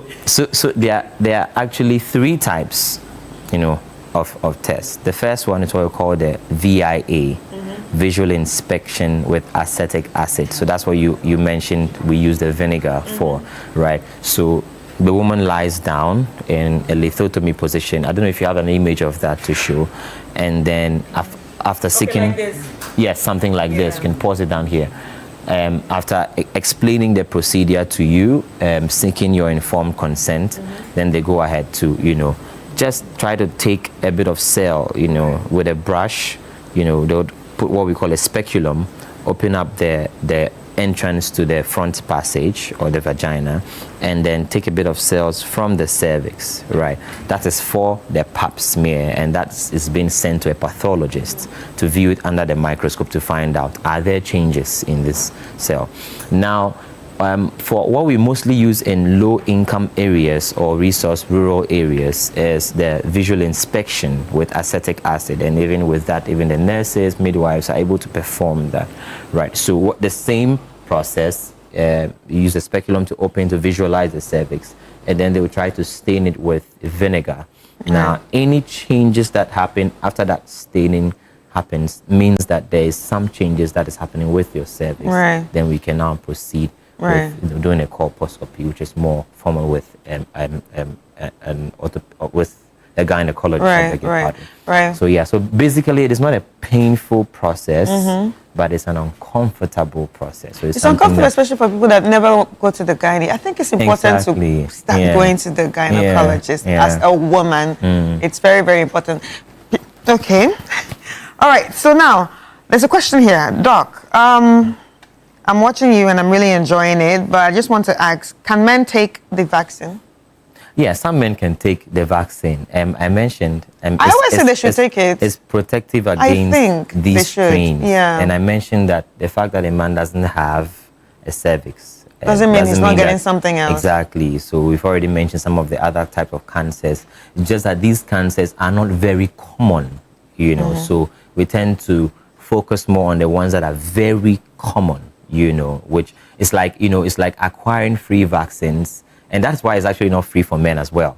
Acquiring free vaccines and giving it to the men. Rather, we have the age population or the particular group of people who would actually have this, you know, infection. All right, Doc, and all we're that. supposed So- to end, but then I really want you to answer this question because Yeah. it comes around the myths and thoughts about people around the HPV vaccine. So this one say, the HPV thrust onto Africans is to me ill-intentioned. Okay. Let the doctor tell us which country in the West is undertaking HPV vaccinations of their young girls. I think I've read that before. Sexual promiscuity is highly rife in Europe and also the West. But WHO doesn't have such mass vaccinations exercise on their young girls.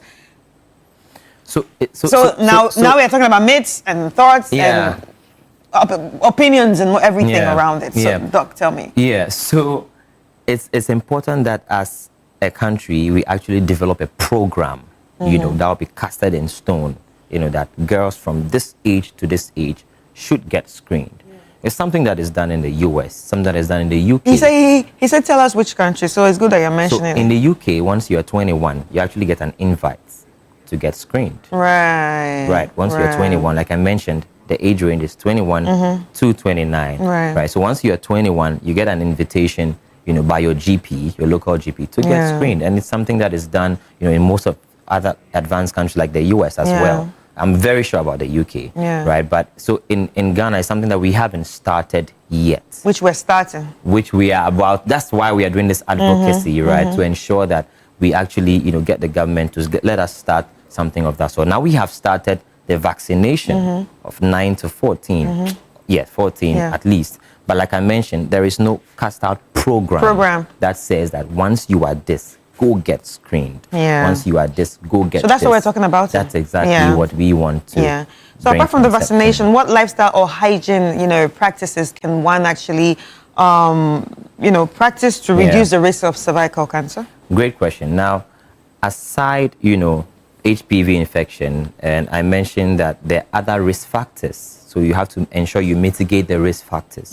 So an early sexual debut is one of the risk factors for getting HPV. I mentioned that whilst you are growing and you start having sex early in life means you're already at risk for getting HPV, you know. And then one way you can also prevent it is being faithful to a faithful partner. No, that's faithful to a faithful partner. It's a two-way. It's a two-factor authentication. So you got to be faithful to each other. You have to be faithful to a faithful partner. Because if you are faithful and your partner is not faithful, you are still 100% at risk, right? You know, of having HPV and other social, you know, factors like smoking. You know, some substances, you know, like nicotine, and that could also affect, you know, these cancers and make it pronounced when it comes to. Okay, Doc. Yeah. Our time is short right now, but I really wish we could continue this. But I'm thinking there will be a part 2 of this conversation because there are so many questions coming in right now. But we'll have to go, and we promise you that Doc will answer this question next week if we have a part 2, which we will have because it's important we talk about this. This has been Doctor in the House, and we want to say a very big thank you to the Doctor in the House, Dr. Wisdom Afyong from the Bank Hospital. I really love doing this with you. Thank you so much. Thank you. And thank you Chris. so much, guys, for sending in your messages. And thank you for staying with us. See you next week, same time, right here on Channel One TV.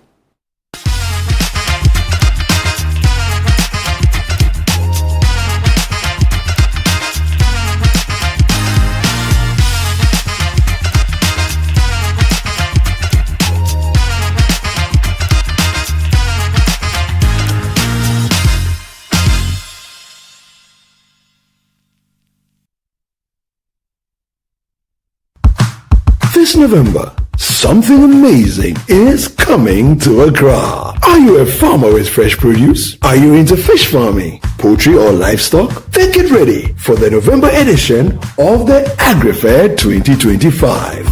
Yes, AgriFair 2025. It's happening on Friday the 28th to Sunday the 30th of November. It's happening at the A4 Southern Children's Park and it's 10 a.m. to 6 p.m. each day. It's the ultimate weekend marketplace. From fruits and vegetables to poultry, livestock and fish to agri-inputs and processing machinery. All at unbeatable farm gate prices. Whether you're selling or buying, this is your chance to connect, trade and grow. Enjoy the freshest farm produce, sizzling kebabs, and a vibrant marketplace atmosphere all in one space. Register now and secure your spot. Call 0558-973-973 for more information. AgriFair 2025, where culture meets innovation.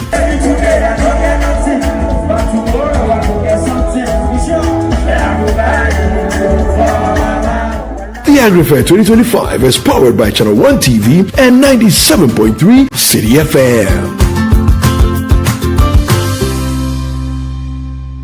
It's time to promote volunteerism, active citizenship, and patriotism in Ghanaian society. Where we shine the spotlight on the unsung heroes among us.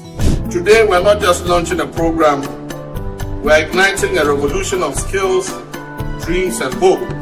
On Volunteers TV, we highlight and celebrate people and groups that are great examples to us all. Every single region in Ghana, we're doing something. Good. So no one's being left behind. Over 800 kids that come to school, so having an extra classroom, extra resources will be really, really beneficial. If you're a volunteer, you are actually serving because you are giving up your time and resources for nothing in return. Volunteers TV, Sunday at 6:30 p.m. only on Channel 1 TV. We made it 1, 2, 3, and now 4. Ladies and gentlemen, get ready for a night of rhythm, culture, and pure Ghanaian energy. Inchin Band is back.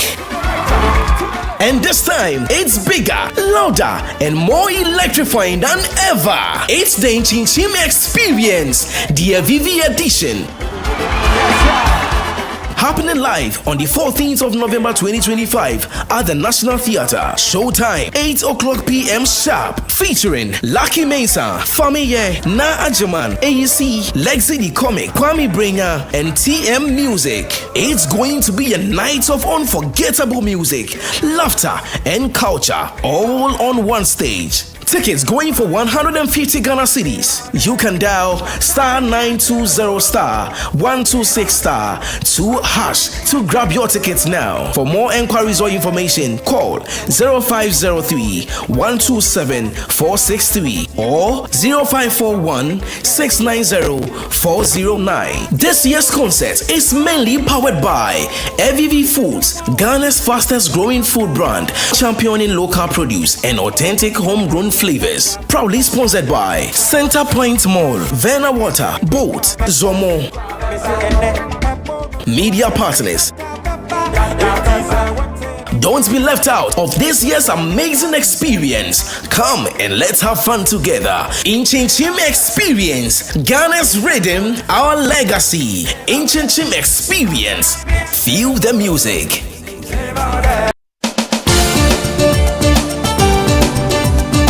In a nation full of questions, where truth often hides behind noise, one show dares to ask what truly matters face to face. With fearless clarity and a quest for accountability, host Marisanda Amadou sits down with the movers and shakers of politics, governance, society, and business, confronting the issues that define our national conversation. The party itself has said that whenever you're in opposition, you should choose flag bearers early. So what you are trying to tell me is that you want somebody who is going out to come and select a leader for you. So the next person will come and say, but I didn't select him. Direct victim of attack, violent attack. Where and when? The first one happened in Parliament. I was pregnant. Now, for me, it was legitimized by a radio or TV station giving her a position to work. So for you, take issue with GH1 and what and giving it a platform. That is where the minority is. We are on them. We've asked questions. President Mahama would be a mean president if he prioritized only his children and DCP. He needs to demonstrate a Ghanaian government. Every Tuesday at 9 p.m., join Umaru Sanda Amadou on Face to Face as he digs deeper, challenges power, and reveals the stories shaping Ghana's future. Only on Channel One TV.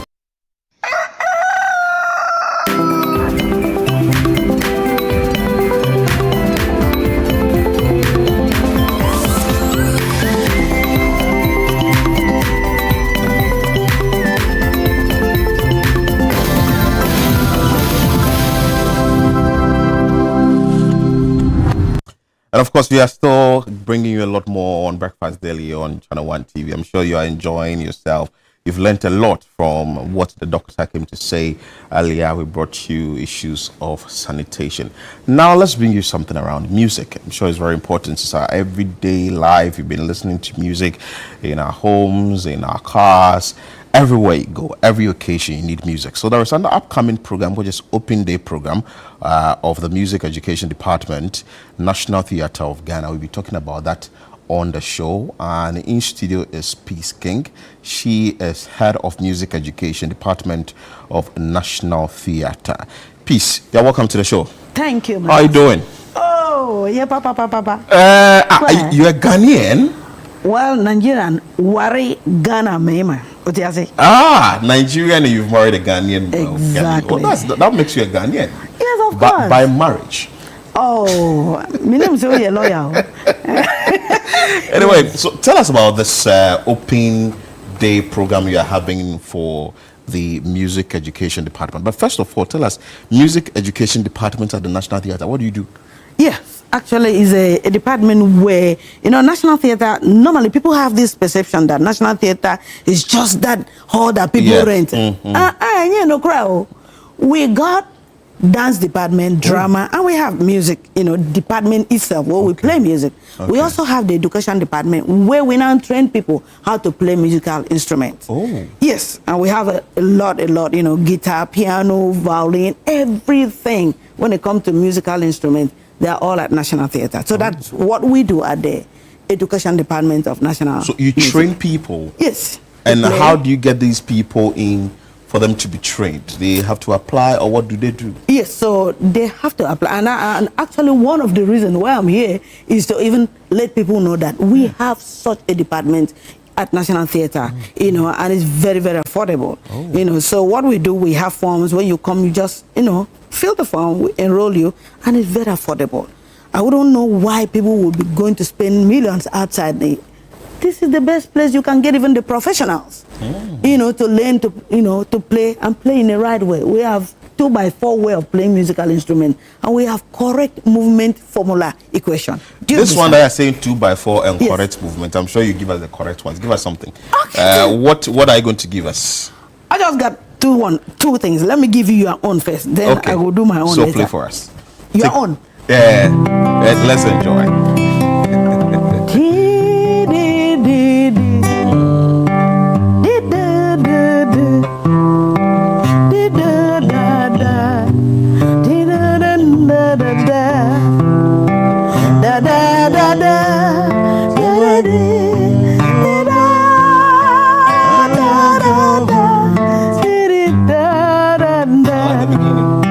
Darling, go home.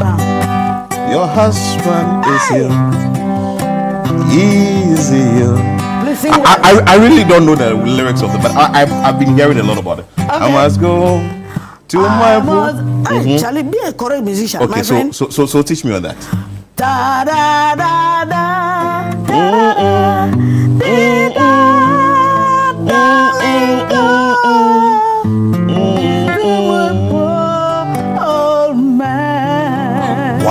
Wow. So this, did you learn it, or is it natural? Does it come to you? Is it talent? Or, I had to learn. In fact, let me tell you, just very brief, what made me learn. Okay. It was anger that made me learn it. Who angered you? What I knew to do was, actually was trained at the University of Winnipeg. So then I could sing. I did just voice, and then it got to a point, when I'm having a program, you organize, rehearse with the pianist and maybe the guitarist, and it's time to go for the program. You got there, the guy is not aware. He's not there. Sometimes you call him, Udu Infa, where are you, and all that. Before he comes, the program is over. So I'm like, all right, I'm going to also be the head of this department at National Theatre. Me, myself, must be a very correct example. So I had to learn. You had to learn. I had to learn, to play this, play keyboard, sing, and all that. Oh, beautiful. Tell us about the Open Day program. What is the program about? Yeah, the Open Day is just to amplify, because already we have this department at National Theatre. So with the, should I say, the direction of we have a very new dynamic ED, yes, I call him Director Bakupe, Dr. Henry Ma, he's our current director. So when he came, he was like, now, this department have to be amplified, out there. So the Open Day is mainly to open it up bigger, make people know that we have this there. Come and then let's train you. Wow. And that is why I'm even here. That's why you're here. When is it happening? And what are the details? Who can come? Is there any amount of money that has to be paid? Yes. Those who can come is from 3 years to 72 years. So you can see even everybody in this studio. I'm a student already. You understand? So it's open for everybody. And our registration is very cheap, just 100 cedis. Let me even make a talk. 100 cedis to register or fill the form. And then the fee itself is just 400. To learn? Yes, to learn in a month. I just feel I should open it up, because out there, what people are charging when it comes to learning musical instruments is terrible. 1,000, 2,000, True. So we are doing the best thing. True.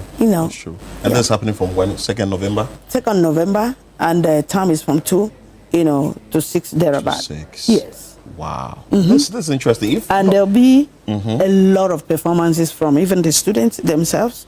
The teacher themselves will also perform. There'll be a quartet. There'll be a little debate, from schools. Different schools will be coming, and then they'll be debating, and students will perform too. Wow. Yes. This is interesting. I think people should go in there and learn how to play instrument like you just did. So at what time you just got angered, or you were angry and you were like, you learned the instrument, and that was it? Can I explain a little bit about the anger? Because it get flesh. Yeah, explain. Look. Just 1 minute. Just 1 minute. Yes. I was called, already on the platform to sing. My organist was not there. Then I knew how to, I'm like, what do I do? I knew how to do some few chords. I said, can they get me a guitar? Then they rushed in. And the program was actually Ohima Messi, was there to perform. Okay. So she did her own. Christiana Love did her own. Their own is, they just put the track, say, bought track 1, bought track 2. But my ball is inside me. Now I could not do anything. So they brought the guitar. Charlie, I didn't even know one of the strings was cut. I tried playing, nothing was happening. Now they brought me down again, brought another musician. Then they ran to the studio, brought another guitar. 1 string 2 was gone. They didn't know. They called me back on the platform again, and then now they brought that guitar too. I started strumming, the thing was gone. I said, I don't vex. I go make sure, say today, Nami could make sure that every performance live, I do everything myself. Wow. And that's what we're putting in the life of our students. Let them come. If you guys are watching us, please come. I like this energy. Come. And if she's your head, yes, certainly you are going to learn a lot. You are going to take us to our next item on the show. But that is Peace King for you. She's the head of music education department at the National Theatre, and she's spoken extensively about the Open Day program of music education department at the National Theatre. This is happening on 2nd of November 2025 from 2 to 6 p.m. Make sure that you are there. So please take us onto our next program. Peace will play for us. After that, we'll bring you excerpt of what happened at the Northern Business Fair. Enjoy. Peace. Okay. All right. Because I'm married to Ghana, I live here and I enjoy Jewish songs a lot. So let's just give God all the glory. Yeah, that was He. Yeah.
Don't forget you are welcome home, welcome home.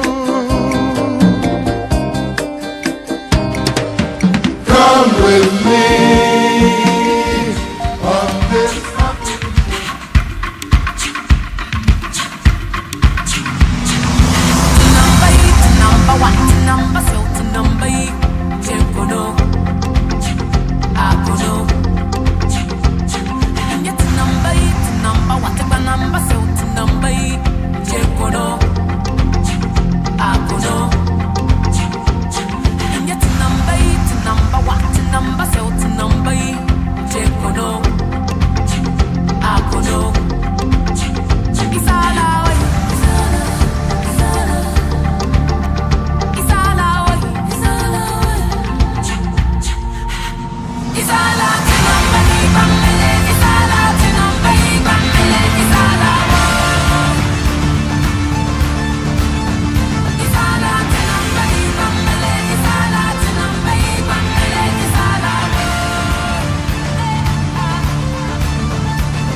All right, welcome back. And of course, you saw some excerpts from the fair we had at the Northern Fair at the Tamale Sports Stadium, and it was a banger, like I always say.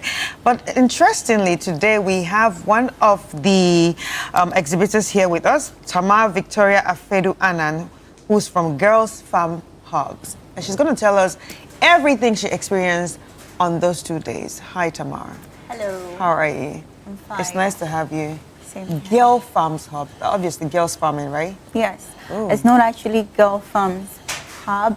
It's not girls farming, but it's more of a collaboration of so many things. Right. It's not just about processing healthy, innovative food, but it's about empowering farmers, aggregators, and traders to add value to what they produce. The whole chain. The whole chain. Right. Yes. Now, tell us, how was the experience at the Northern Fair? It was a blast. I would say it's an honor. Take us from the beginning. When you heard it, what was the feeling like? What did you expect? And, you know? Sure. So I think I was at a Ministry of Trade training program when one of you came to announce the program.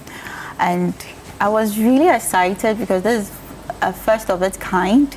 So I think my team and I really prepared towards it. But the first day was really exciting to meet traders, entrepreneurs, not just in Tamale, but from Northeast, from Upper West, and also from Upper East, all around the Northern Zone. So it was more of exhibiting your product, talking more about your product, and also collaborating.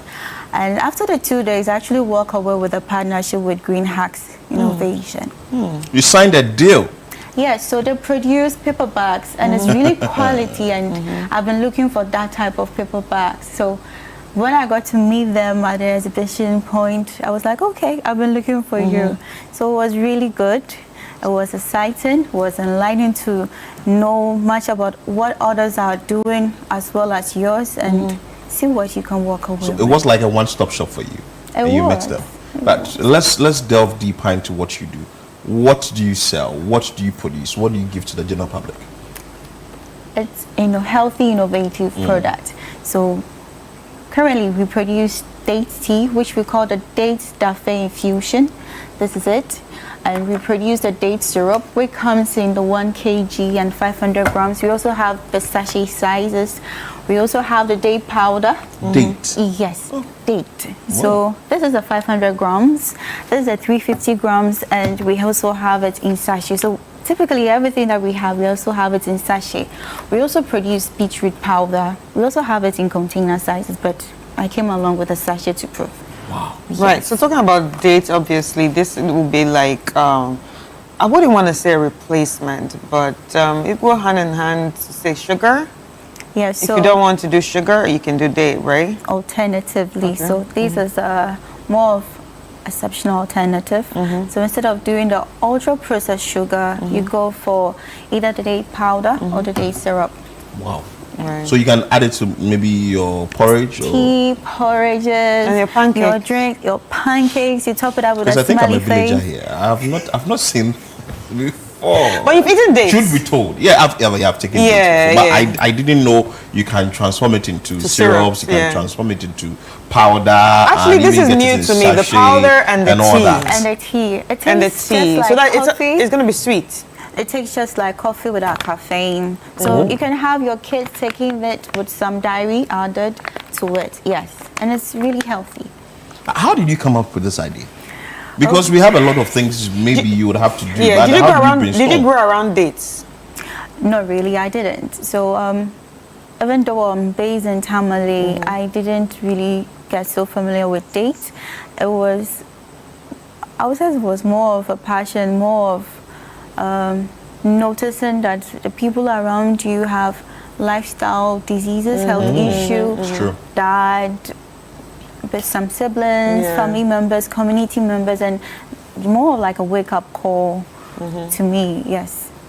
Wow, this is interesting. I wish we had enough time to actually delve into other things with you on the show, but there's just a short period of time. But how can people reach out to you and purchase this?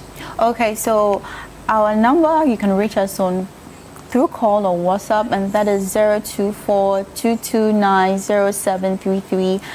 You can also find us on TikTok, LinkedIn, Facebook, and also on Instagram. And we are always engaging our customers. Beautiful. Thank you so much. Thank you so much, Tama. And get date syrup, date powder, and all the things date. So that you move away from the sugar. After the show, I'll get a date to date my sister. Anyway, thank you so much. That is Tama Victoria Apedu Annan. She is with the Girls Farm Hub, and she was at the Northern Business Fair. This is how I wrap up today's show here on Breakfast Daily on Channel 1 TV. I'm Philip Nilate. And my name is Chris Carter. Thank you for joining us.